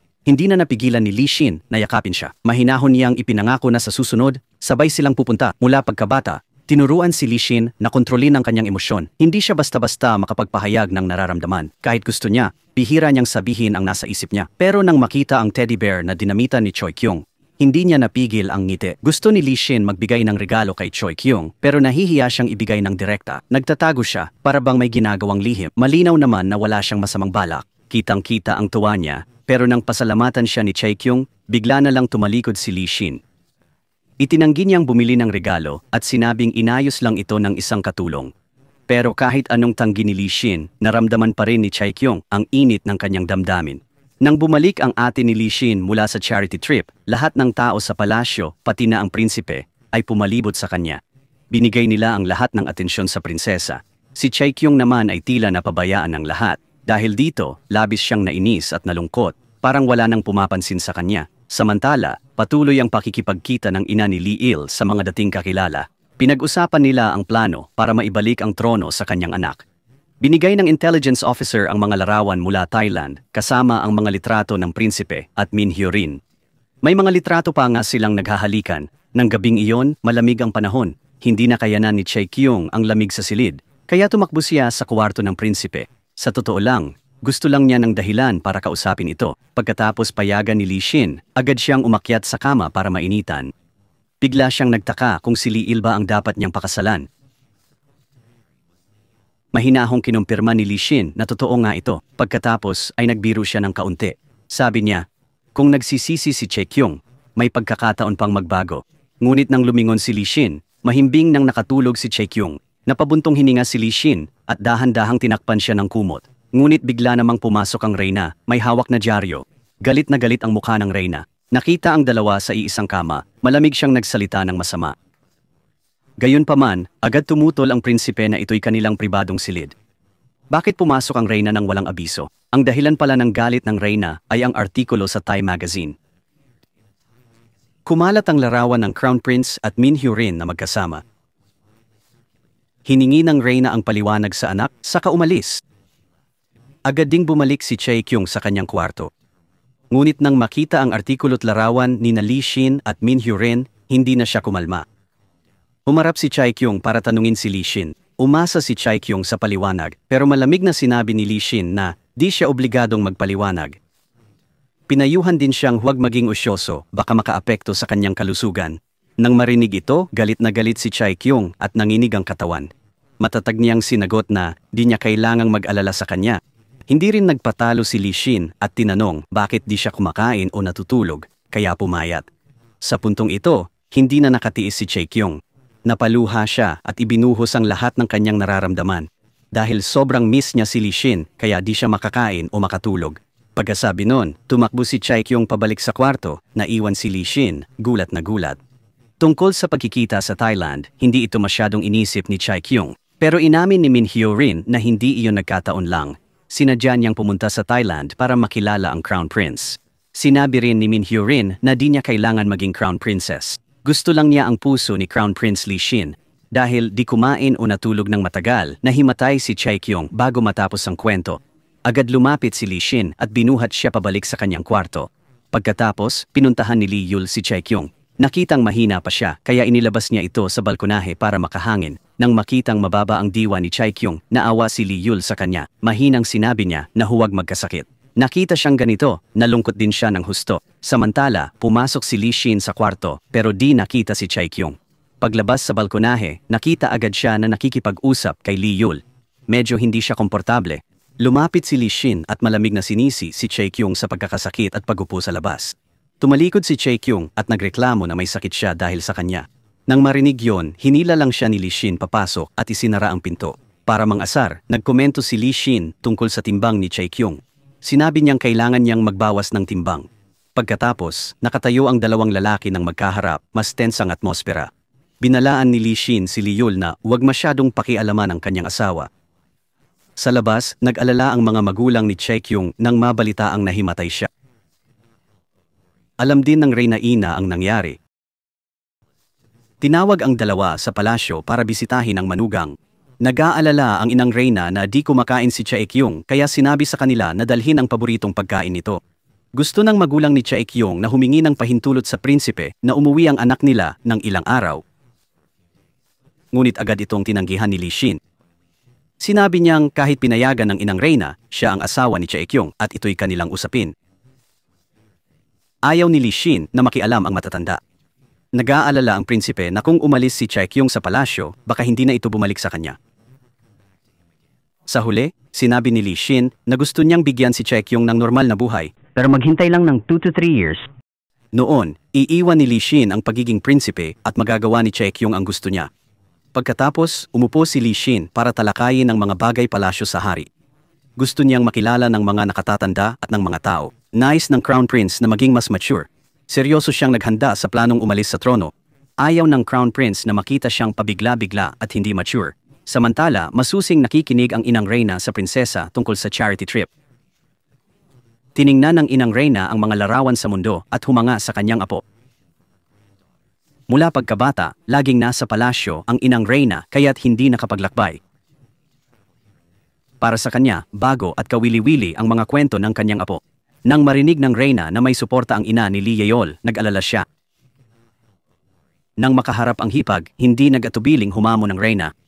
Gusto ng Reyna na ipaalam ng ina ni Li Yeol sa mga bata ang paligsahan. hindi na kailangang palihim na gumamit ng mga taktika.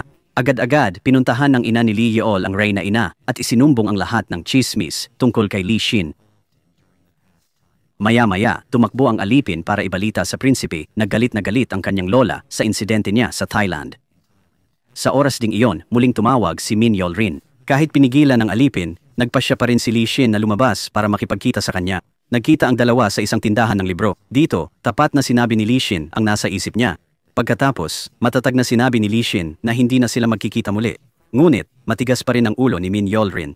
Tumanggi siyang makipaghiwalay ng buong tapang. Sa klase ng paggawa ng cake, gumawa si Choi Kyung ng magandang cake. Balak niyang ilagay ito sa locker ni Li Xin bilang regalo. Ngunit nang buksan niya ang locker, nagulat siya sa nakitang ibang cake doon. Habang nalilito siya, biglang dumating si Li Xin. Agad niyang tinanggihan ang regalo ni Choi Kyung nang walang pakundangan. Samantala, nagpasya ang reyna ina na ibalik ang titulo sa buong pamilya ni Li Yeol. Ang kanyang ama ay posthumously binigyan ng titulong hari, ang ina ay ginawaran ng titulong reyna, at si Li Yeol ay naibalik sa posisyon bilang prinsipe ng korona. Ang seremonya ng pagtatalaga ay ginanap ayon sa nakatakda.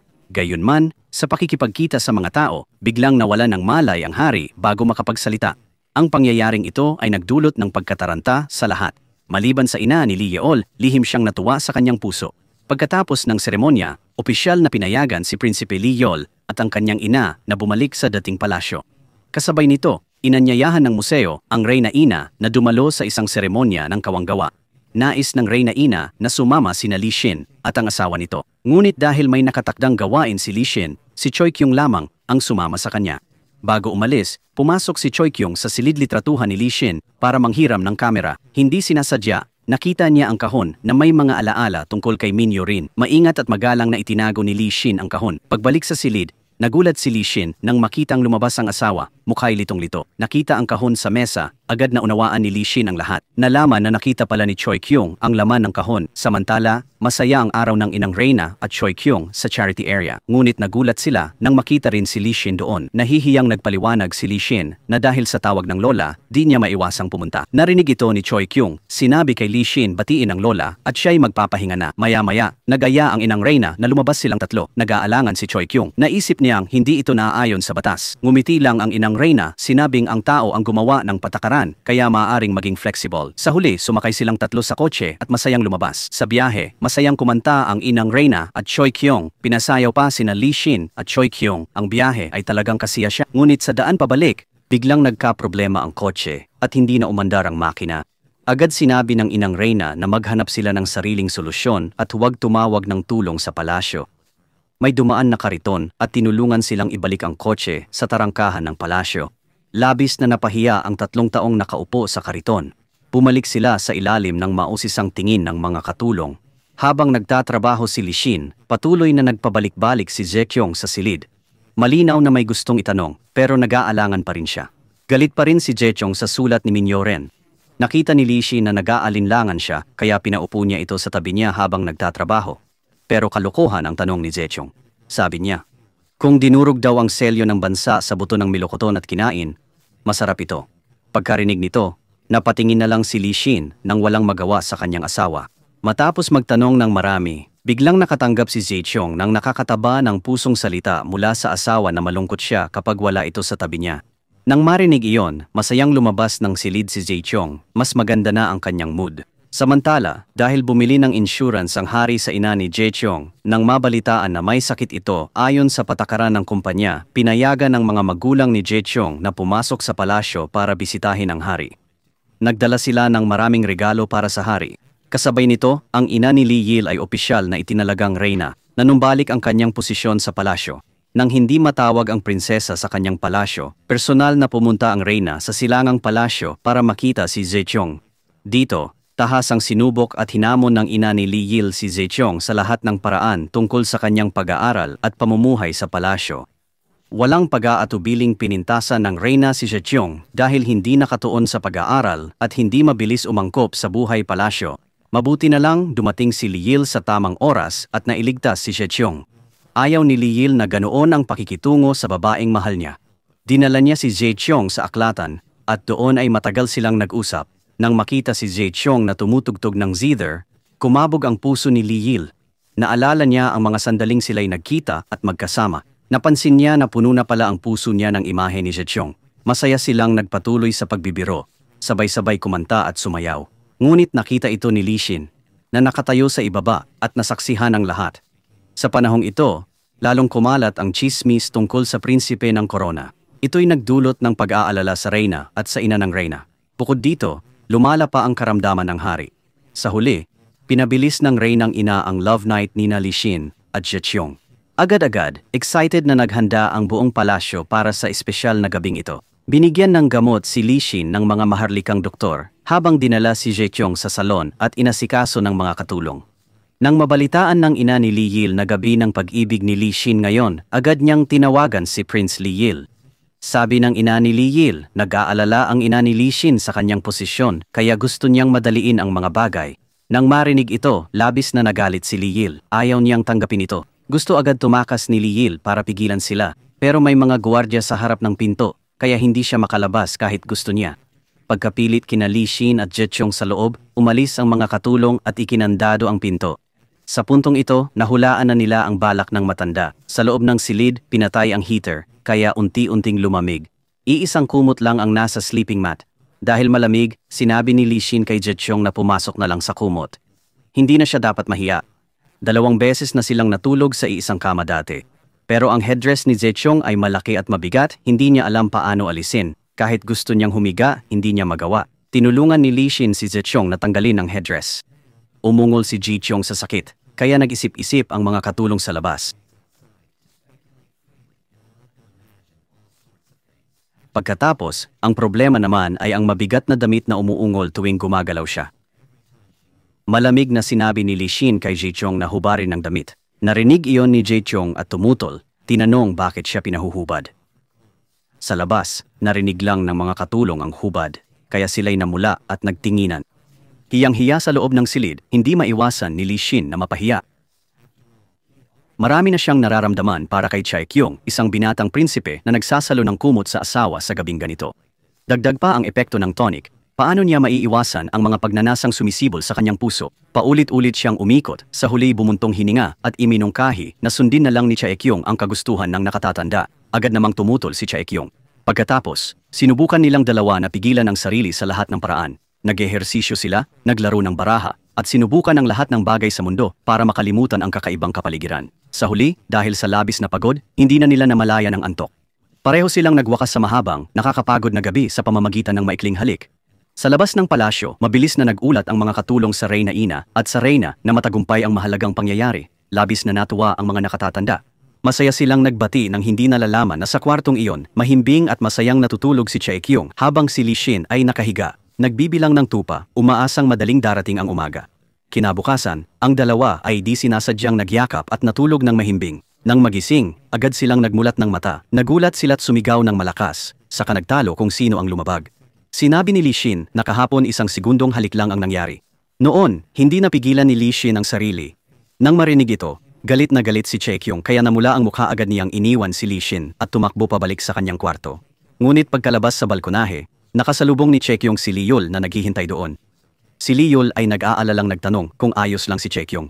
Nang marinig na okay ito, agad niya itong niyakap, ngunit bigla namang sumulpot si Li Xin, agad niyang hinila ang asawa mula sa bisig ni Li Yul. Hindi tumigil doon, malamig na pinagalitan ni Li Xin si Li Yul. Pagkatapos, nagtalo muli sina Zheqiong at Li Xin.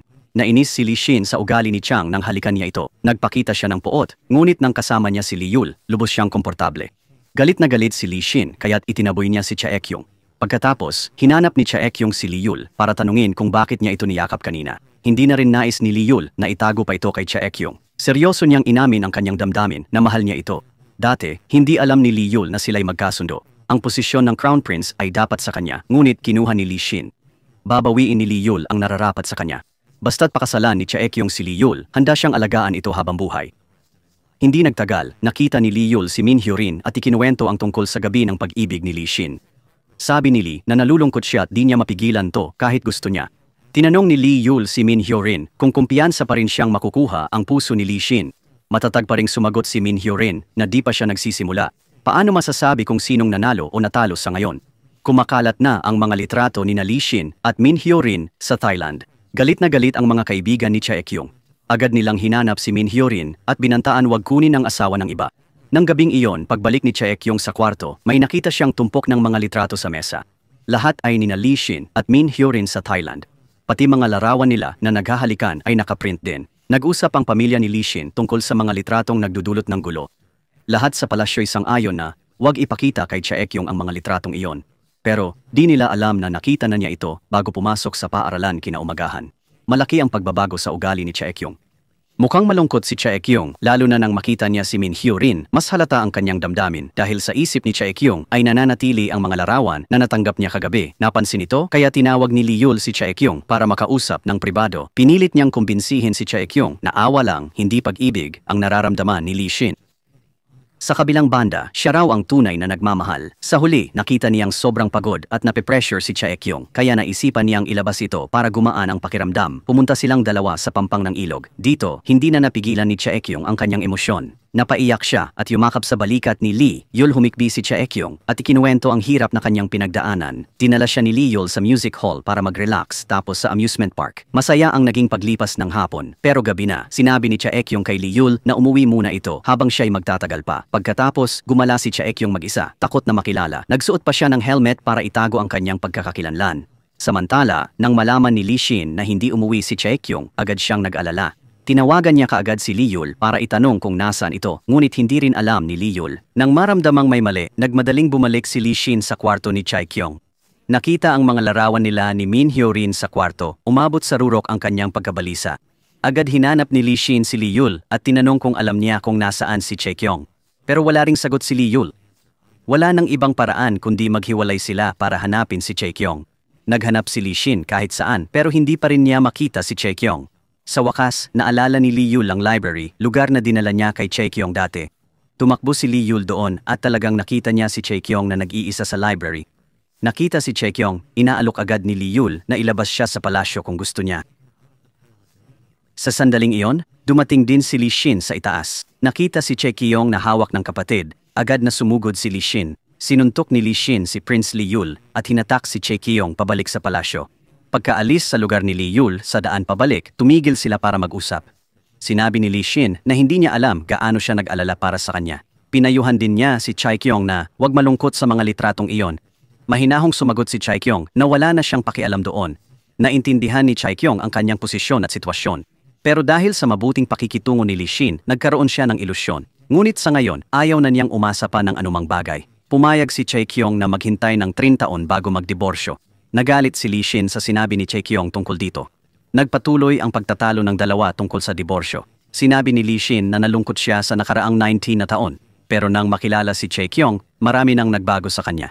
Inamin ni Lee Shin na gusto niya itong makasama habang buhay. Pagkatapos, tahimik silang nagyakapan ng matagal, tila nagkakaunawaan. Matapos magbati, nagbahagi ang dalawa ng masasayang sandali, nagkukumpisal at nagbibiruan. Ngunit hindi nagtagal, kumalat sa buong palasyo ang balita na binugbog ni Lee Shin si Lee Yul sa isang gabi lang. Maging ang mga panlabas na pahayagan ay nag-ulat ng pangyayari.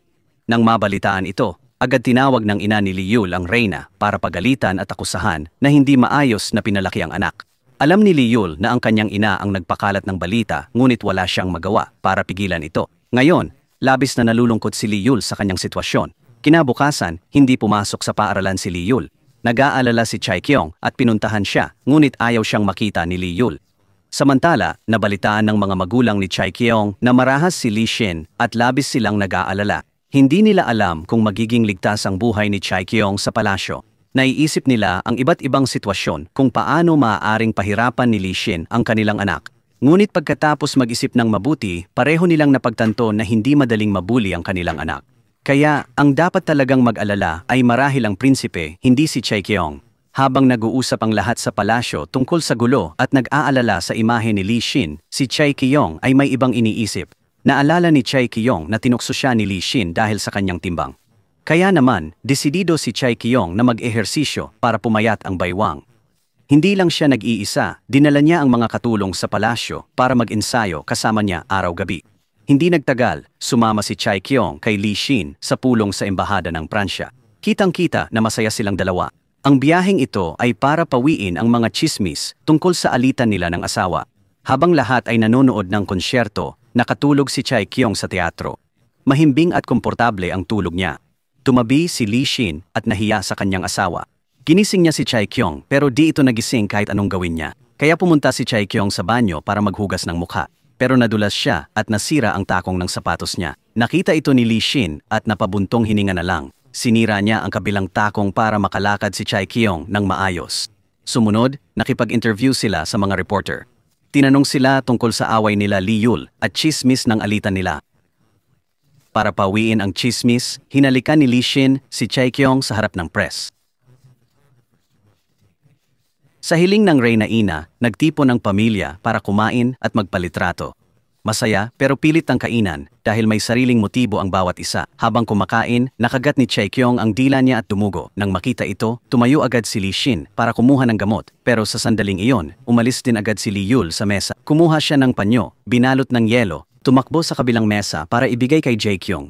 Ang biglang pagkilos ni Li Yul na magbigay ng yelo kay Chai Kyong ay nagpahiwatig sa mga nakatatanda na may kakaiba. Pagkatapos kumain, umupo silang lahat sa palasyo para magkwentuhan at magtapat. Bigla namang nagsalita si Li Yul ng mapanuya tungkol sa palasyo na wala raw itong saysay at parang palabas lang. Agad-agad, nagkaroon ng mainit na pagtatalo sina Li Yul at Li Xin tungkol sa halaga ng maharlikang pamilya at papel ng palasyo. Walang gustong magpatalo. Nagtalo sila hanggang sa kinailangang makialam ng hari para itigil ito. Pagkatapos, pumunta si Li Yul sa balkonahe para kausapin si Chai Kyong. Habang nag-uusap sila, biglang lumitaw si Li Xin. Tahimik siyang lumapit, hinawakan ang kamay ni Chai Kyong at hinila ito papasok. Bago umalis, tiningnan ni Li Xin ang kapatid ng matalim, tila nagpapakita ng kanyang kapangyarihan. Pagkatapos, dinala ni Li Xin si Chai Kyong sa dalampasigan. Sabi nga nila, pagkatapos ng ulan, liliwanag ang langit. At kung tunay ang pagmamahalan, kahit saan kayo makakarating, basta't magkasama. Nagsaya ang dalawa sa dalampasigan. Nagpakuha sila ng litrato at nagtamasa ng tunay na masasayang sandali. Sa mga sandaling iyon, nawala ang anyo ni Li Xin bilang isang seryosong prinsipe. Sa halip, naging masayahin at masiglang binata siya. Pagkatapos maglibang, dinala ni Li Xin si Chai Kyong sa hangang, puntahan ng mga royal sa tag-init. Ang pangunahing layunin ng biyahe ay panoorin ang pagsikat ng araw sa dagat. Kaya ng gabing iyon, nagpasya silang manatili sa hangang. Sa romantikong kapaligiran, parang honeymoon, nagtungo sila sa tindahan. Bumili sila ng pagkain at nagluto ng mag-isa. Dahil sa karanasan sa militar, ipinakita ni Li Xin na magaling siya magluto. Ang pagkain ay naganap sa napakainit na kapaligiran, parang mag-sweethearts na nag-e-enjoy ng pribadong oras. Kinabukasan, maaga silang gumising para sana'y mapanood ang pagsikat ng araw sa dagat. Pero sayang, hindi maganda ang panahon kaya hindi natuloy ang plano. Ayaw mag-aksaya ng oras, kaya nagpasya silang bumalik na lang sa palasyo. Binuksan nila ang mga litratong kinuha sa biyahe, sabay tiningnan at masayang nagbiruan. Sa ibang pangyayari, pumili ng kotse ang mga magulang ni Chai Kyong para sa kanya. Dahil nasira ni Chai Kyong ang kotse ng Reyna, binigyan siya ng bago para sa mas madaling biyahe. Simula nang maging kamag-anak ng royal family, umunlad ang negosyo ng nanay ni Chai Kyong. Maraming customer ang bumili ng insurance sa kanya, kaya naging Reyna siya ng insurance. Dahil dito, malaki rin ang naging pagtaas ng kanyang kita. Samantala, nagsimulang mag-alinlangan ang hari dahil sa mga salita ng ina ni Li Il, kasama ang mga nakakagambalang kilos ni Li Xin. Unti-unting nawala ng pag-asa ang hari sa anak na ito. Si Minyorin naman, kahit ilang beses nang sinubukan, di pa rin natanggap ang pag-ibig ni Li Xin. Matigas ang ulo niya kaya hindi niya matanggap ang katotohanan. Sa huli, may ginawa siyang kalokohan. Uminom ng sleeping pills si Minyorin para makalimot at agad na dinala sa emergency room. Nang marinig ang balita, agad pumunta si Li Xin sa ospital para dalawin si Minyorin. Pero nang humarap sa dating kasintahan, nakaramdam siya ng matinding hindi komportable. Lalong naging nakakatakot ang katigasan ng ulo ni Minyorin. Samantalang si Li Xin ay malinaw na ang nararamdaman at gustong wakasan ang lahat sa kanya. Sa huli, matapos sumbatan ang kanyang kalokohan, determinadong umalis si Li Xin. Hindi nagtagal, dumating din si Chai Kyong sa ospital para dalawin si Minyorin dahil nag-aalala. Ngunit si Chai Kyong ay itinaboy ni Minyorin. Dito, dumating din ang ina ni Li Il at walang pasubaling sinabi na balang araw, mapapatalsik si Li Xin. Sa oras na iyon, babalik siya kay Minyorin. Agad matapos ang kahangalan ni Minyorin, kumalat ang balita sa lahat ng dako. Nagkagulo ang buong angkan ng hari dahil sa pangyayaring ito. Nagalit ng todo ang hari at sinisi si Li Xin. Sa puntong ito, hindi na siya makapagpigil pa. Kahit pinigilan ni Chai Kyong, nagpasya si Li Xin na umalis sa palasyo. Sa huli, pinuntahan niya si Minyorin para ayusin ang lahat. Sa tagpuan, nagpakita si Minyorin ng nagsisising mukha. Patuloy siyang humihingi ng tawad at sinabing hindi niya sinasadyang umabot sa ganito. Hindi masyadong nagsalita si Li Xin. Isang pangungusap lang, sobra na ang ginawa mo ngayon. Pagkatapos noon, malamig siyang umalis. Pagkalabas ng palasyo, pumunta siya sa bar kasama ang mga kaibigan sa karera. Ngunit sa gitna ng ingay, umuugong pa rin ang mga salita ng hari sa kanyang isip. Sa kanyang barkada, may isang lihim na nagmamahal kay Min Hyorin ng matagal. Nang mabalitaan ang pagkawala nito, labis siyang nainis at agad pinuntahan si Li Xin para questionin. Galit niyang sinabi na sumobra na si Li Xin. Kung di na niya mahal si Min Hyorin, pakawalan na lang. Pero lumala ang sitwasyon nang makipag-away ang barkada ni Li Xin sa ibang grupo ng kabataan. Grabe ang gulo kaya pumasok ang pulis sa palasyo para mag-imbestiga, nagdulot ng kaguluhan sa royal family. Dahil dito, labis ding nag-aalala si Choi Kyung. Mula nang umalis si Li Xin, di siya mapakali, umaasang ligtas ito. Hinintay ni Choi Kyung na bumalik si Li Xin sa palasyo para tanungin ang nangyari. Ngunit tumanggi si Li Xin, di na niya makayanan pa.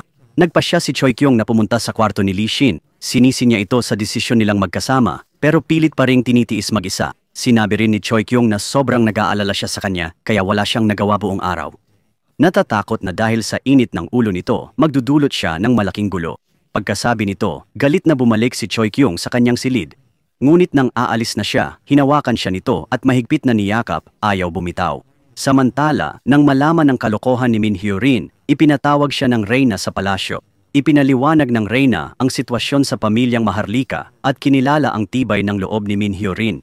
Kung papayag si Min Hyorin, tutulong ang palasyo para sa mas magandang pag-aaral niya. Tahimik na nakinig si Min Hyorin. Naintindihan niya na gusto ng ina ni Li Xin na paghiwalayin sila ni Choi Kyung. Pero hindi pumayag si Min Hyorin dahil alam niyang wala nang pagmamahal si Li Xin sa kanya. Paglabas ng palasyo, nakasalubong ni Min Hyorin si Choi Kyung nang hindi sinasadya. Pagkatapos ay naupo ang dalawa para mag-usap. Sa usapan, hiniling ni Min Hyorin kay Choi Kyung na alagaan pa si Li Xin dahil siya ang pinakanangangailangan ng pagmamahal ngayon. Pagkatapos, dumating din ang ina ni Li Ul kay Min Hyorin. Umaasa pa rin siyang makuha si Min Hyorin para sirain ang pamilya ni Li Xin. Gayunpaman, sa sandaling ito, naunawaan na ni Min Hyorin ang lahat. Tinanggap niyang bumitaw dahil alam niyang wala nang nararamdaman si Li Xin para sa kanya. Malinaw na sinabi ni Min Hyorin na ayaw na niyang makisali sa labang ito. Ang tanging gusto niya ngayon ay mag-focus sa career at maging mahusay na ballet artist. Dumalo si Min Hyorin sa press interview para linawin ang buong sitwasyon. Inamin ni Min Hyorin na siya ay kaklase lang ng Crown Prince. Kinumpirma niya na siya mismo ang bumitaw sa pagkakataon at hindi siya ipinaglaban. Hindi tulad ng sinabi ng media. Samantala, matapos bilhan ng ina ni Choi Kyung ng bagong kotse, nagsimula siyang mag-practice magmaneho sa gabay ng kanyang asawa. Ngunit ang kanyang kasanayan sa pagmamaneho ay talagang napakasama. Ang pag-unawa ni Choi Kyung sa pagmamaneho ay hindi rin maganda na madalas ikinakabahala ni Li Xin. Nag-ikot sila ng paulit-ulit ngunit kahit gaano karaming practice, walang pagunlad. Nabigo at nawala ng pag-asa si Li Xin. Ngunit sa kanyang mga mata, lumalalim ang kanyang pagmamahal sa kanya. Hindi nagtagal, humingi ng pahintulot si Lee Hyol sa ina ni Li Xin para sa isang party sa labas ng palasyo para sa kaarawan niya at pagbati sa pagtatapos ng kurso. Inimbitahan din sina Li Xin, Choi Kyung at ang kanilang grupo ng mga kaibigan na dumalo. Samantala, napansin ng ina ni Lee Hyol na aktibong nagsisiyasat ang reyna at nakakakuha na ng mga pahiwatig tungkol sa katotohanan. Natakot siya na mabunyag ito, kaya agad niyang inutusan ang ilang tao na umalis ng bansa para hindi matuklasan. Sa kabilang banda, tahimik ding kinausap ni Lee Hyol ang maraming tao sa palasyo, lalo na ang mga nakakakilala sa kanyang ama. Malinaw ang layunin ni Lee Hyol, gusto niyang ibagsak ang trono ni Li Xin. Pagkatapos, nagbakasyon ang buong grupo ng mga kabataan ayon sa plano. Nagpasya si Choi Kyung na magmaneho kasama ang kanyang tatlong malapit na kaibigan. Samantala, nag-iisa si Li Xin at hiwalay din ang iba. Pero dahil hindi magaling si Choi Kyung sa pagmamaneho, inabot sila ng higit 3 oras para makarating. Kaya matagal na naghintay ang grupo. Pagdating nila, agad nagreklamo si Li Xin na ang tagal ni Choi Kyung. Samantala, sinadyang mas mabagal maglakad ni Lee Hyol kaysa kay Choi Kyung dahil nag-aalala siya sa kanya. Pagdating sa hotel, nalaman nilang limitado ang mga kwarto, kaya magkakasama ang mga lalaki sa isang silid. Magkakasama rin ang mga babae sa isang silid. Nagsama rin sila ng isang kwarto at ang isa ay nakalaan para kina Li Xin at Choi Kyung. Mabilis na pumasok si Choi Kyung sa kwarto para kumuha ng damit panligo. Biglang pumasok si Li Xin, nataranta si Choi Kyung at agad na nagtago sa aparador. Mula sa loob, nakita ni Choi Kyung si Li Xin na naghuhubad para maligo. Kahit pinilit niyang umiwas ng tingin, nakatutok pa rin ang mga mata niya. Naghintay si Choi Kyung sa loob hanggang sa nakatulog siya nang hindi na mamalayan. Pagkaligo, lumabas si Li Xin at nakita si Choi Kyung na nahulog mula sa aparador. Lubos na nagulat si Li Xin sa nangyari. Kahit sinabing wala siyang nakita, halata sa mukha ni Chae Kyung na nagsisinungaling siya. Napahiya si Li Xin, pero kahit galit, wala siyang magawa sa kanyang asawang pasaway. Kinaumagahan, nang magising si Li Xin, aksidente niyang nakita ang video camera sa mesa. Binuksan niya ito dahil sa curiosity para manood. Natigilan si Li Xin nang makita ang eksena kung saan pinagtawanan siya ng asawa. Sa video, tinalian ni Chae Kyung ang buhok niya at nilagyan ng lipstick ang mukha habang tulog siya na labis niyang ikinagalit. Agad niyang naisip na mag-record ng isa pang video para makaganti. Gayunpaman, nang malapit nang maging makulit si Li Xin, bigla siyang naakit kay Chae Kyung. Hindi na mapigilan ang sarili, yumuko siya para halikan ito. Ang sandaling iyon ay aksidenteng naitala sa kamera. Samantala, sa mga kabataang masaya sa birthday party, lumitaw ang mga seryosong usapin tungkol sa posisyon ng Crown Prince. Ang mga nakatatanda at matataas na opisyal sa korte ng hari ay nagtipon. Tinalakay nila ang sunod-sunod na pangyayari kay Crown Prince Li Xin kamakailan. Maraming nagsabi na, kumpara kay Li Xin, mas angkop si Li Yol na maging emperador. Maging ang emperador ay nagsimulang mag-alinlangan. Inamin niyang mas naramdaman na angkop si Li Yol kaysa sa kanyang anak na humalili sa trono. Paggising, inilabas agad ni Chae Kyung ang video camera para asarin si Li Xin sa harap ng mga kaibigan. Sabik niyang binuksan ang screen, umaasang makakatawa. Pero ang lumitaw ay si Chae Kyung na tulog at lihim na hinalikan ni Li Xin. Pareho silang labis na napahiya sa walang tigil na pang-aasar. Sa birthday party, napakasaya ng kapaligiran. Lahat ay nagpasabog ng kandila, kumain ng cake at nag-toast para magdiwang. Sa gitna ng party, pinaalalahanan ni Min Hyo-rin si Li Xin na allergic siya sa peach champagne. Pagkatapos, ikinuwento niya ang mga alaala kung paano nag-react si Li Xin sa allergy noon. Tinanong ni Min Hyo-rin kung sinabi na ba ni Li Xin sa asawa niya ang tungkol sa kanyang alergy sa mani. Dito, mahinahon na sumagot si Li Xin na hindi niya ito sinabi. Nang marinig ito, hindi maiwasan ni Chae Kyung na malungkot at madismaya. Naramdaman niya na malaki ang agwat nila ni Li Xin hanggang sa punto na hindi niya alam ang maliliit na bagay tungkol sa kanya. Hindi lang yon, aksidenteng narinig ni Chae Kyung ang usapan ni Li Xin at Min Hyo-rin. Tungkol ito sa plano niyang mag-aral sa ibang bansa. Wala si Chae Kyung sa planong iyon. Dahil sa disappointment, malungkot siyang umalis. Habang masaya pa ang lahat sa pag-uusap, aksidenteng napaso ang kamay ni Chae Kyung. Agad tumakbo si Li Il para kumuha ng yelo para sa kanya. Sumunod din si Chae Kyung. Ngunit sa pagmamadali, nahulog sila sa isa't isa sa harap ng nagulat nilang mga kaibigan. Nang makita ang pag-aalala ni Chae Kyung kay Li Il, hindi maitago ni Li Xin ang kanyang selos. Hindi lang siya, pati mga kaibigan nakaramdam ng kakaibang atmosphere pero walang nagsalita. Pagkatapos bindahan si Li Il, umupo si Chae Kyung at nagkwento tungkol sa nararamdaman niya para kay Li Xin. Tahimik na nakinig si Li Il at mahinahong nagsabi na may regalo siya para kay Chae Kyung. Hindi binigyan ng oras si Chae Kyung, hinalikan niya ang noon nito. Nakita ito ni Li Xin mula sa malayo, nasaksihan ang lahat. Agad lumapit si Li Xin at hinatak si Chae Kyung pabalik sa kwarto. Nang bumalik, hindi maitago ni Li Xin ang kanyang galit. Sinisi niya si Chae Kyung sa ugali nito. Dahil dito, muling nagsagutan ang dalawa nang walang katapusan. Sinabi ni Chae Kyung na malapit siya kay Li Yul dahil tapat ito, hindi tulad ni Li Xin. Kaya't hindi na mapalapit ang dalawa sa isa't isa. Ang mga salitang ito ay parang nagdagdag ng gasolina sa apoy. Galit na galit si Li Xin nang makita ang asawa niyang malapit sa ibang lalaki. Ngunit ngayon, pinuri pa niya si Li Yul sa harap mismo ni Li Xin. Hindi na napigil, lumapit siya at pilit hinalikan si Chae Kyung. Ngunit agad siyang nasampal sa mukha. Hindi nagdalawang isip si Chae Kyung magprotesta ng husto, parang kinumpirma na hindi niya tinanggap ang pamimilit. Dahil sa insidenteng nangyari sa party, mas lalong lumayo ang dalawa. At pagkatapos nito, mas naging intense ang tensyon sa kanila. Alam ni Li Xin na galit pa rin si Chae Kyung dahil sa pinilit niyang halik. Ngunit sa kabila nito, nagpasya pa rin siyang bumisita sa kwarto ni Chae Kyung. Subalit sa isang taong palaging mayabang at hindi sanay yumuko gaya ni Li Xin, lalo na sa lagay na Corona Prinsipe, ang magmakaawa o humingi ng paumanhin, hindi kailanman parte ng kanyang gawain. Kaya kahit sinubukan niya, hindi niya alam kung paano aliwin ang asawa niya. Dahil dito, nauwi sa argumento ang usapan. Pareho silang umalis ng lugar na hindi komportable, hawak ang sakit at frustrasyon sa kanilang mga puso. Ngunit hindi sila sumusuko, hindi naglaon. Tinawag ng Reynang ina ang kanyang mga apo. Tinanong niya sila tungkol sa kanilang biyahe, pero alam ng lahat na ang tunay niyang layunin ay pagkasunduin sina Li Xin at Li Yul. Hiniling ng Reyna ina na kung may mangyari sa hinaharap, magtulungan ang dalawa. Dahil dalawa lang ang apo niya, ayaw niyang makitang magkaaway sila. Pagkatapos, nagpasya si Li Xin na ibalik ang kahon kay Min Hyorin. Pumunta siya sa ballet studio kung saan naghahanda si Min Hyorin para sa palabas.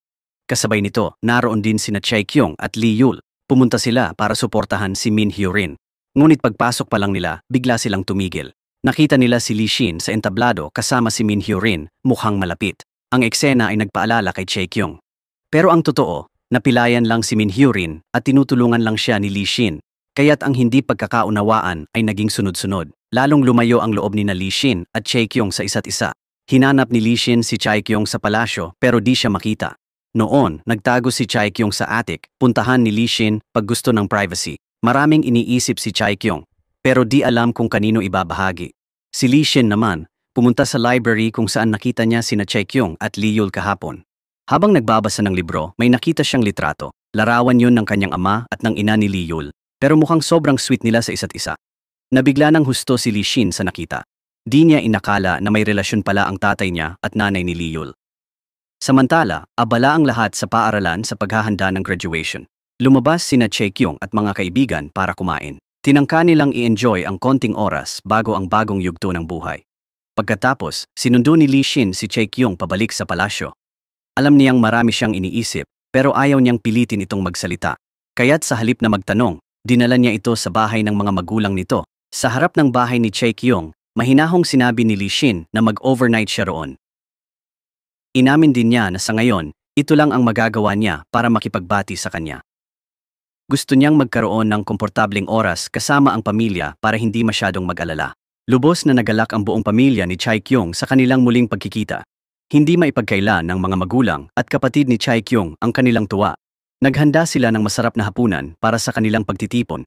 Ang hapunan ay nagkaroon ng maginhawang atmosfera kaiba sa mahigpit na palasyo. Ngunit ng oras na matulog, gusto ni Chae Kyung matulog kasama ang mga magulang gaya noon. Pero mas makatwiran ng kanyang ina kaysa sa iba sa pamilya. Mariing sinabi ng ina na hindi dapat mag-overnight si Chae Kyung. Ipinaalala ni nanay na bagamat bata pa sa kanila, siya na ngayon ang crown princess. Kaya't hindi na maaaring manatili si Chae Kyung sa labas ng ganoon. Binigyang diin ni nanay na dapat sundin ni Chae Kyung ang mga tuntunin ng palasyo. Sa huli, nag-iisa na lamang si Chae Kyung. Ngunit nang nakatira na sa palasyo, kailangan ni Chae Kyung sundin ang mga tuntunin. Sa huli, kinailangan ni Chae Kyung magpaalam sa mga magulang at bumalik sa palasyo. Pagdating ni Chae Kyung, gabi na, pero hinahanap na siya ng reyna mula pa kanina. Nang malaman na bumalik si Chae Kyung, agad siyang pinuna ng reyna sa paglabag sa mga patakaran. Nagsalita si Li Xin para ipagtanggol si Chae Kyung. Sinubukan niyang ipaliwanag ang sitwasyon sa kanyang ina. Ngunit pagbalik sa kwarto, sa halip na aliwin si Chae Kyung, sinisi siya ni Li Xin. Sa karaniwang malamig na ugali, sinabi ni Li Xin na nahirapan siyang ihatid si Chae Kyung pero hindi ito marunong umasta. Ang usapan ay mabilis na naging pagtatalo ng dalawa. Galit na lumabas si Chae Kyung. Ayaw na niyang magpatuloy pa sa pagtatalo. Inilabas ni Chae Kyung ang kotse sa palasyo at umalis para makahinga ng sariwang hangin. Sa sandaling iyon, si Lee Yul ay papasok ng palasyo. Nakita niyang paalis si Chae Kyung kaya sinundan niya ito. Tumigil sila sa ilog kung saan nakapagbukas loob si Chae Kyung. Pinakinggan ni Lee Yul ang kanyang hinanakit at alalahanin. Pagkatapos maglakad-lakad, bumalik na sila. Ngunit sa oras na iyon, nanakaw ang kotse ni Chae Kyung. Hindi nagtagal, nahuli rin ang magnanakaw. Nakahinga siya nang maluwag nang makita ang kotse. Inakala niyang doon na matatapos ang lahat, pero lumabas sa dyaryo ang balita kinabukasan. Nahuli ang magnanakaw at inulat ang date ng prinsesa.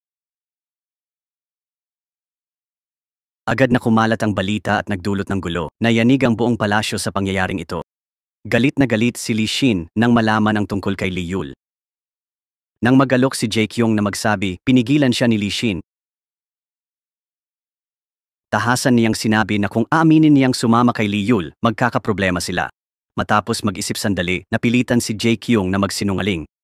Iginiit ni Chae Kyung na kasama lang niya ang kanyang ama, wala nang iba. Labis na nag-aalala si Lee Yul kay Chae Kyung at gustong tumakbo para linawin ang totoo. Gayunpaman, pinigilan siya ng kanyang ina. Sinabi niya na hindi siya dapat mag-risk dahil siya ang magiging hari sa hinaharap. Sabi ni Lee Yul, kung pipiliin ang trono o si Chae Kyung ang pipiliin niya.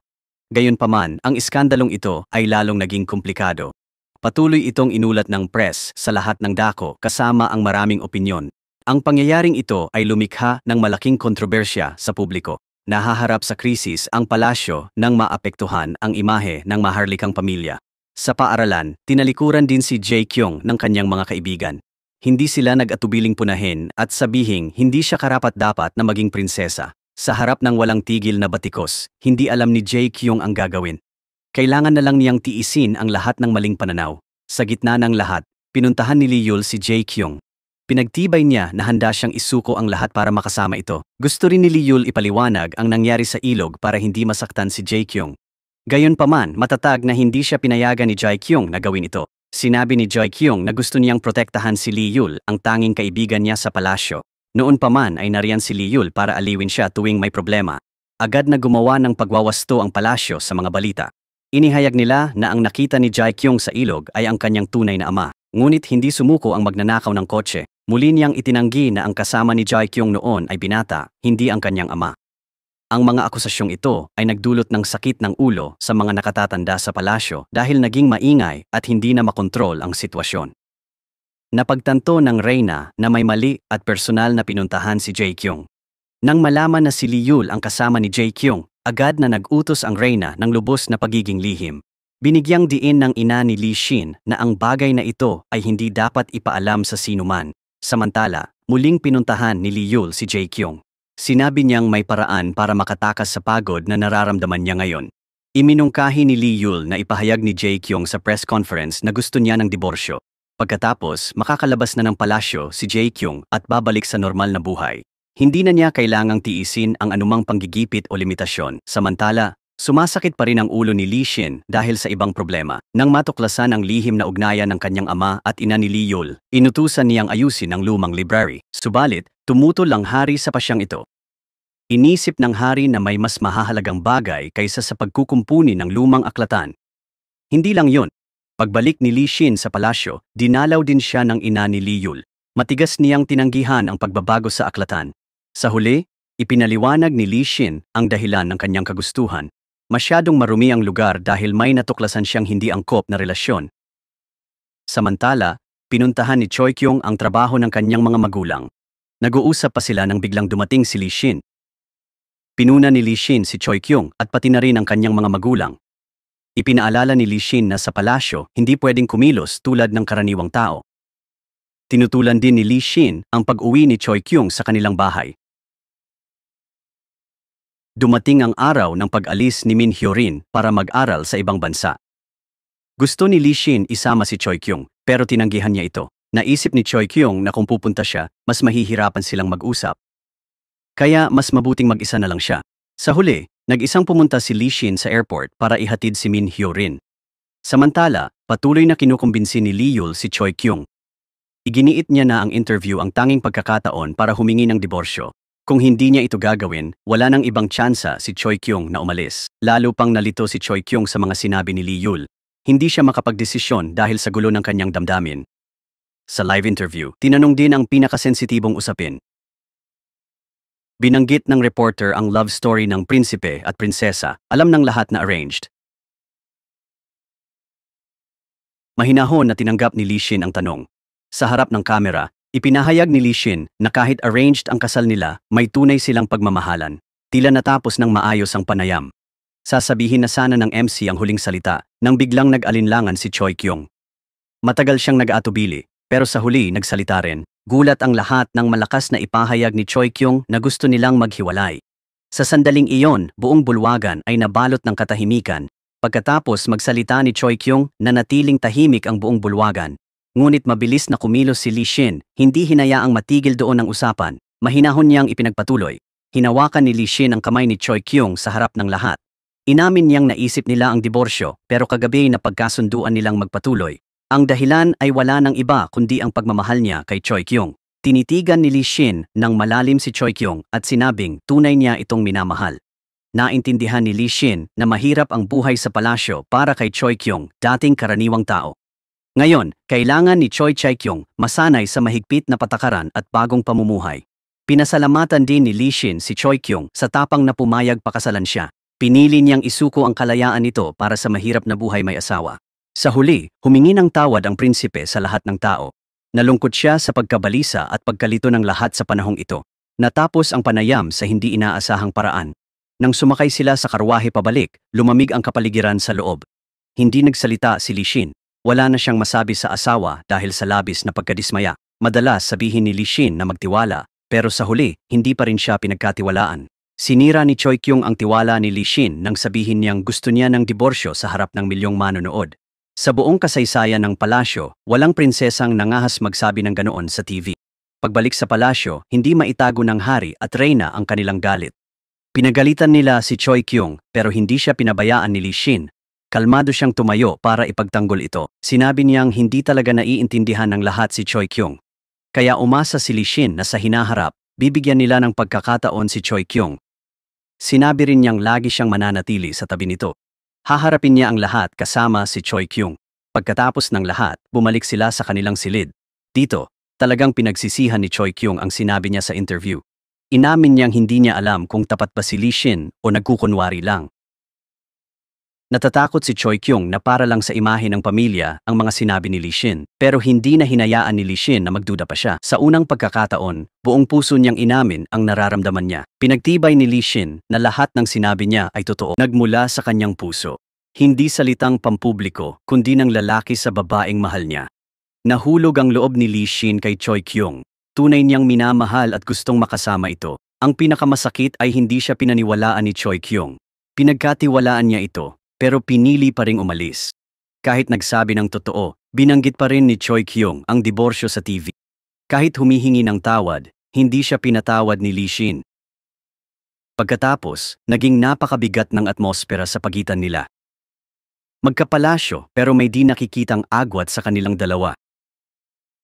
Naging malamig si Li Xin, parang ayaw ng kumilos. Buong araw nakatingin sa larawan nila, lalo na sa beach. Sa bawat litrato, nakangiti si Choi Kyung nang maliwanag, kumikislap ang mga mata sa tuwa. Pagtingin sa mga larawang iyon, lalo pang lumungkot ang kanyang puso. Kahit mukhang masaya siya sa mga litrato, sa totoo lang, puro sakit at kabiguan ang nasa pagitan nila. Samantala, naghahanda ang palasyo para sa isang mahalagang pagpupulong. Inimbitahan nila ang emperador at ang kanyang anak na makisali sa talakayan ng mga tagapayo. Subalit, tuluyan nang itinakwil ng emperador ang kanyang anak. Hindi na niya itinuturing si Li Xin bilang karapat-dapat na tagapagmana at hayagang sinabing hindi niya ito sasamahan sa pagpupulong. Kahit nagtangkang umangal ang reyna, matatag pa rin ang emperador sa kanyang desisyon. Ayaw na niyang tanggapin ang anak na ito. Walang pakialam sa damdamin ng asawa't anak. Umalis ang emperador kasama si Li Yul, naiwan si Li Xin, walang imik at mapait. Si Choi Kyung naman, hindi na makayanan ang bigat ng kanyang kasalanan. Para makabawi sa pagkakamali, lumuhod si Choi Kyung sa harap ng palasyo, humihingi ng tawad. Ngunit hindi ito basta pinapalampas ng emperador. Tiningnan niya si Choi Kyung ng malamig, puno ng pagdududa. Tinanong ng emperador kung may kinalaman ang gulo sa misteryosong lalaki. Gusto niyang malaman kung sino talaga ang lalaking iyon. Subalit hindi makasagot si Choi Kyung. Hindi niya masabi ang totoo dahil kung ibubunyag na si Li Yul, lalo pang magkakagulo. Sa oras na iyon, naroon din si Li Xin. Nakita niya ang asawa na nakaluhod sa lamig at naawa siya. Lumapit si Li Xin kay Choi Kyung at sinabing hindi na kailangan gawin iyon. Sinabi niyang kahit gaano katagal lumuhod, walang magbabago. Tiyak na hindi siya patatawarin ng hari sa ginawa. Ngunit determinado pa rin si Choi Kyung. Sinabi niyang responsibilidad niya ang pagkakamaling ito. Kailangan niyang harapin mismo ang mga kahihinatnan. Kahit personal na dumating ang reynang ina, ayaw pa ring makinig si Choi Kyung. Lumuhod pa rin siya sa hagdan, puno ng pagsisisi ang kanyang mga mata. Patuloy na lumuhod si Choi Kyung sa harap ng palasyo, umaasang patatawarin siya ng hari. Nang bumalik ang hari, inis siyang nakita si Choi Kyung na nakaluhod pa rin doon. Dahil sa inis, malamig niyang inutusan si Choi Kyung na umuwi agad. Sinabi ng hari na ayaw niyang maging mahirap na tao. Ang ginawa ni Choi Kyung ay walang magbabago. Pero hindi natinag si Choi Kyung. Mahinahon niyang sinabi sa hari na magtiwala kay Li Xin na laging nagsisikap. Umasa si Choi Kyung na makita ng hari ang puso ni Li Xin, hindi iwasan ito. Sa ibang sulok, hindi na nakatiis si Li Il sa kalagayan ni Choi Kyung. Pumunta siya sa reynang ina. Taimtim na nagmakaawa si Li Il sa kanya na tumulong. Sa tingin sa nag-aalalang mukha ng apo, naunawaan ng reyna ang sitwasyon. Ayaw ng patuloy na impas, ipinatawag niya ang lahat ng anak para mag-usap. Sa pulong ng pamilya, lahat ay nagsalita para kay Choi Kyung. Umasa silang patatawarin ng emperador si Choi Kyung. Gayunpaman, nanatiling matatag ang emperador. Sinabi niyang hanggat di alam ang kasama ni Choi Kyung, di siya makapagpapasya. Natahimik ang buong silid. Walang nangahas magsalita. Bigla, si Liil na nakaupo sa gitna ay dahan-dahang nagsalita. Inamin ni Liil na siya ang kasama ni Choi Kyung noong araw na iyon. Nang marinig ito, hindi masyadong nagulat ang lahat. Ngunit ang emperador ay lubos na naiiba. Naging malabo ang kanyang mga mata at tumingin sa pamangkin. Pagkatapos, tinanong niya si Liil kung may gusto kay Choi Kyung. Walang pag-aalinlangan, inamin ni Liil na mahal niya si Choi Kyung sobra-sobra. Pero nakatayo si Li Shin sa labas. Narinig niya lahat ng sinabi ng kapatid niya. Naguguluhan si Li Shin pero pinilit manatiling kalmado. Pagkatapos ng meeting, si Li Shin ang lumapit kay Liul. Hiniling ni Li Shin kay Liul na kalimutan si Choi Kyung. Ngunit hindi pumayag si Liul. Tumingin si Liul kay Li Shin, handang isuko ang trono. Hindi kailangan ni Liul ang katanyagan, si Choi Kyung lang. Pagkatapos ng tensyon, pumunta sila kay Choi Kyung sa lamig. Nakitang pagod si Choi Kyung, lumapit si Liul. Marahang tinulungan niya itong tumayo. Gusto ni Liul ihatid si Choi Kyung sa kanyang kwarto. Ngunit sa sandaling iyon, dumating din si Li Shin. Hinawakan ni Li Shin ang kamay niya. Tumanggi si Choi Kyung. Itinulak niya si Li Shin, ayaw humingi ng tulong sa kanya.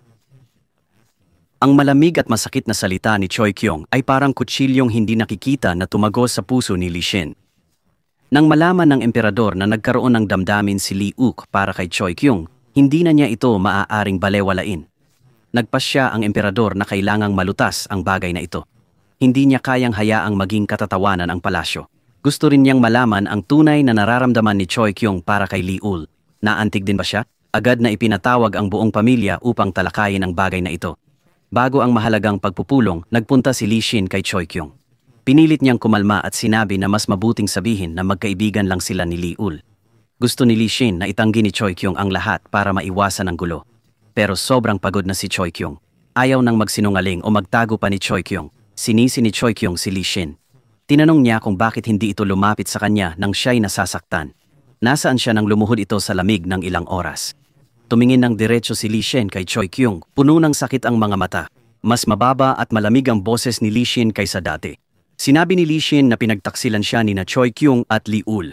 Gusto niyang maunawaan nito na may kaparusahan ang pagtataksil. Puno ng galit ang mga salita ni Li Shin pero may malalim na sakit din. Samantala, alam na rin ng pamilya ni Choi Kyung ang lahat. Nag-usap sila para pag-isipan kung sinong lalaki ang bagay sa anak nila. Inisip ng mga magulang ni Choi Kyung kung ano kaya kung si Liul ang piliin. Si Liul ay magiging mabait at mapagmahal na asawa. Hindi siya magiging malamig at malayo tulad ni Li Shin. Aalagaan ni Liul si Choi Kyung tulad ng pag-aalaga ng ama niya sa ina. Pero kahit ganun ang isip nila, alam nilang mag-asawa sina Li Shin at Choi Kyung at hindi basta-basta mahuhusgahan ang kanilang damdamin. Sa isang sulok ng palasyo, tinawag ng emperador si Choi Kyung para sa pribadong usapan. Tiningnan niya si Choi Kyung ng malamig at nagsalita ng mahigpit. Sinabi ng emperador na alam niya ang damdamin ni Liul para kay Choi Kyung. Kaya bakit hindi inilayo ni Choi Kyung ang sarili kay Liul? Pinuna ng emperador si Choi Kyung sa paglabas ng gabi kasama ang bayaw. Lalo lang itong nagdulot ng ingay. Ang mga salita ng emperador ay masakit kaya't hindi makapagsalita si Choi Kyung. Nakayuko lang siya at umiiyak, walang masabi. Pagkatapos ng katahimikan, gumawa ng huling desisyon ng emperador. Inihayag niya na paparusahan si Liul. Paaalisin si Liul sa palasyo at hindi na maaaring lumapit kay Choi Kyung. Ito lang ang paraan para wakasan ang lahat. Pagkarinig ng balita, lumapit agad ang ina ni Liul sa emperador. Ginamit niya ang dating pag-ibig nila.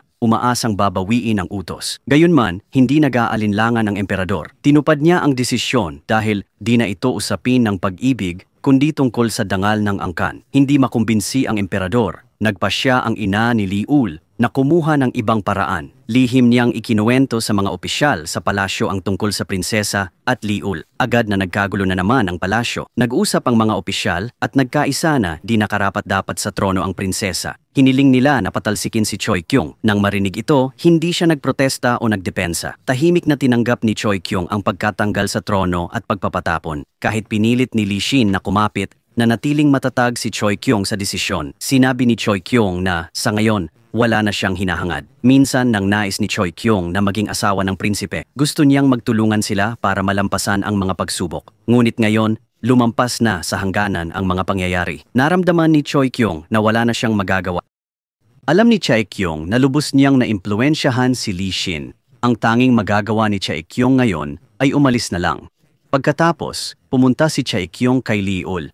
Mahinahong sinabi ni Chaekyong na aalis na siya sa palasyo. Pagkaalis, puputulin din niya ang lahat ng ugnayan kay Leeul. Hindi na siya makikisangkot sa mga gawain ng palasyo. Sumunod, hinarap ni Chaekyong ang mga nakatatanda. Formal niyang hiniling na tanggapin ang desisyon ng mga opisyal.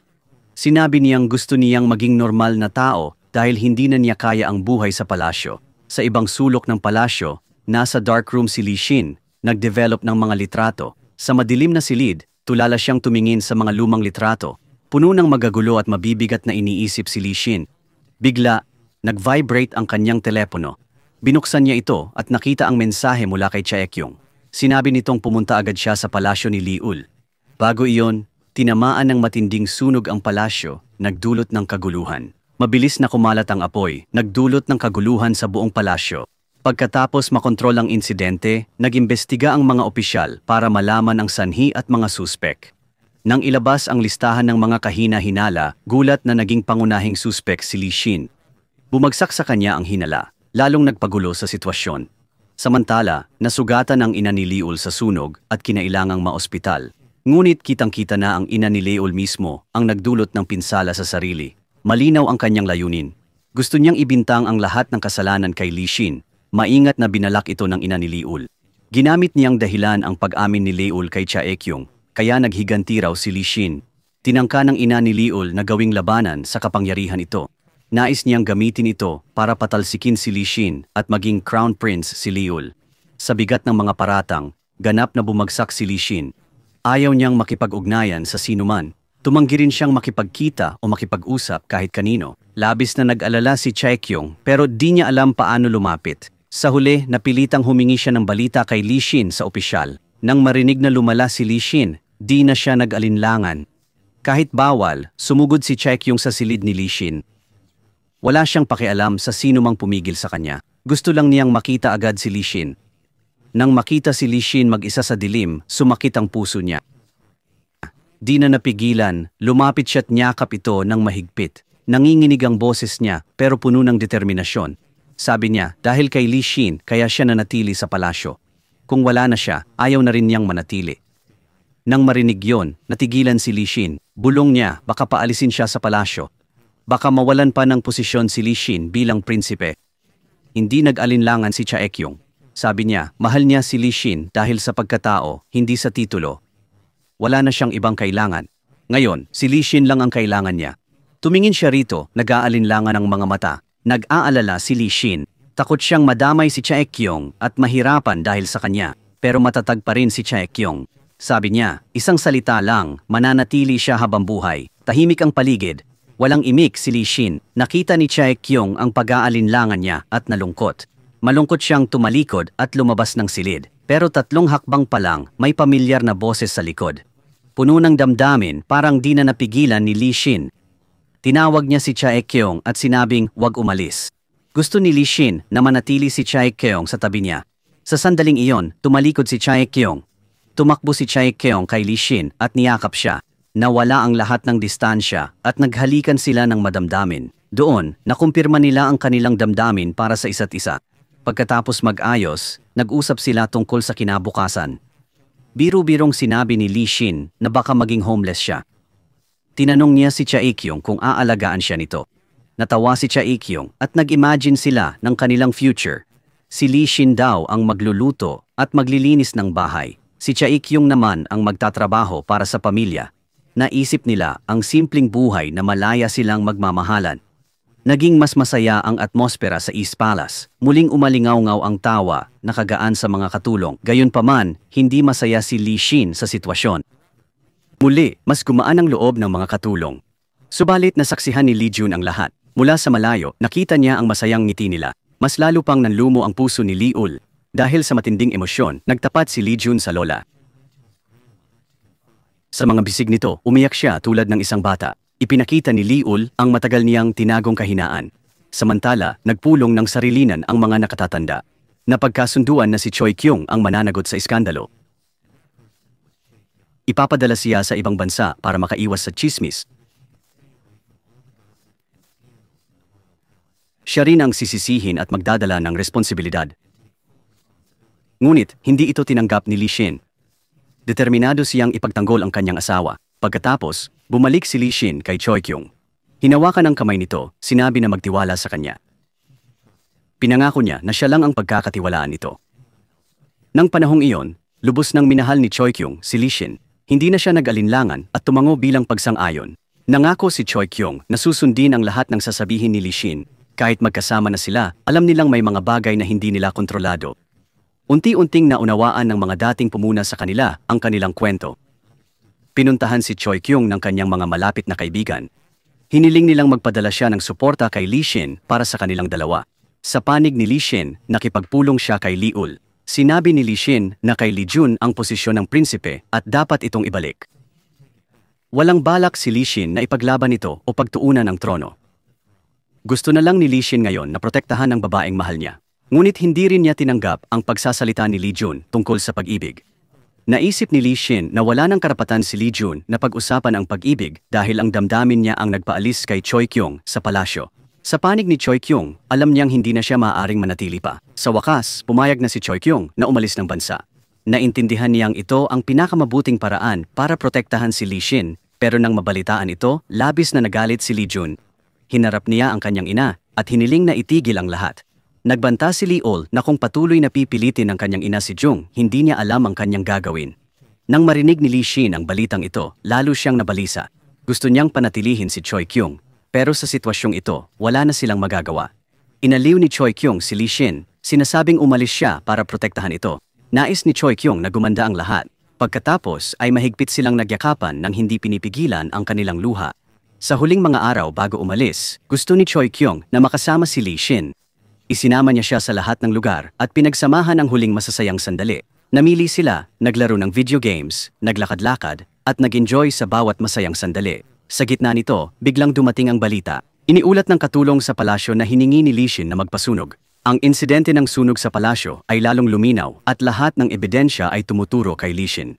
Higit pa, malaking halaga ng pera mula kay Li Xin ang inilipat sa katulong sa palasyo. Ang impormasyong ito ay nagpatibay na ang salarin ay ang prinsipe. Para kay Choi Kyung, malapit na ang araw ng pag-alis. Ang kapaligiran ng mag-asawa ay naging mas tahimik at malungkot kaysa dati. Hindi niya mapigilan ang sakit ng kanyang puso. Wala nang magawa si Li Xin sa mga oras na iyon. Samantala, nalaman ni Li Jun na ang kanyang ina pala ang nasa likod ng lahat ng ito. Labis na nasaktan si Li Ul, ngunit wala siyang magawa para pigilan ito. Nang dalhin si Li Xin para imbestigahan, nasaktan si Choi Kyung, ngunit tinangnan lang siya ng may awa. Sa puntong ito, hindi na nakatahimik si Li Jun. Ayaw niyang makitang magdusa pa si Choi Kyung o magkamali pa ang kanyang ina, kaya't nagdaos si Li Ul ng agarang press conference. Sa harap ng media at publiko, inamin ni Li Jun ang lahat ng tapat. Bukas niyang inamin na siya ang may pakana ng lahat, kasama ang pagsunog sa palasyo. Walang alinlangan niyang inamin na gusto lang niyang mabawi ang posisyon bilang Crown Prince. Nang lumabas ang balitang ito, lubos na nalungkot ang ina ni Li Jun. Tahimik siyang nagmaneho at naaksidente ng malubha. Subalit, hindi naging masyadong malupit ang tadhana. Mabuti na lang at hindi gaanong nasugatan ang ina ni Li Ul. Matapos ang lahat, napagtanto ng hari ang kanyang mga pagkakamali. Pinagsisihan niya ang kanyang mga naunang desisyon. Napansin din niya na hindi na siya kayang gampanan ang tungkulin ng hari. Sa huli, nagpasya siyang magbitiw at ipasa ang trono kay Li Xin. Bagamat tapos na ang lahat, dala-dala pa rin ni Li Jun ang sakit na dinala niya sa puso ang sakit na mahirap pagalingin. Pinuntahan niya ang kanyang ina. Sa unang beses, kinausap niya ito ng tapat. Ipinahayag ni Li Yul ang pagmamahal sa ina. Sinabi niyang ayaw na niyang makipaglaban pa. Nais na lang ni Li Yul na lumabas sila ng palasyo at mamuhay ng payapa. Si Choi Kyung naman, nang umalis sa palasyo, nag-aral ng husto. Nagtakda si Choi Kyung ng layunin, maging top fashion designer. Isang magandang umaga, lumabas si Choi Kyung. Nagulat siya nang makita si Li Xin. Nagkaroon sila ng masasayang sandali. Nag-enjoy sila matapos ang mahabang paghihiwalay. Kasama ni Li Xin ang reynang ina para dalawin siya. Kitang-kita ang tuwa ng reyna sa kanilang kaligayahan. Hinimok ng reyna sina Choi Kyung at Li Xin na mag-asawa muli. Pero ngayon, pag-ibig ang dahilan, hindi tulad ng dating kasal na inayos ng palasyo. Binigyan din ng reyna si Li Xin ng mga alaala ng pamilya at hinimok siyang iparamdam ang kanyang damdamin sa asawa.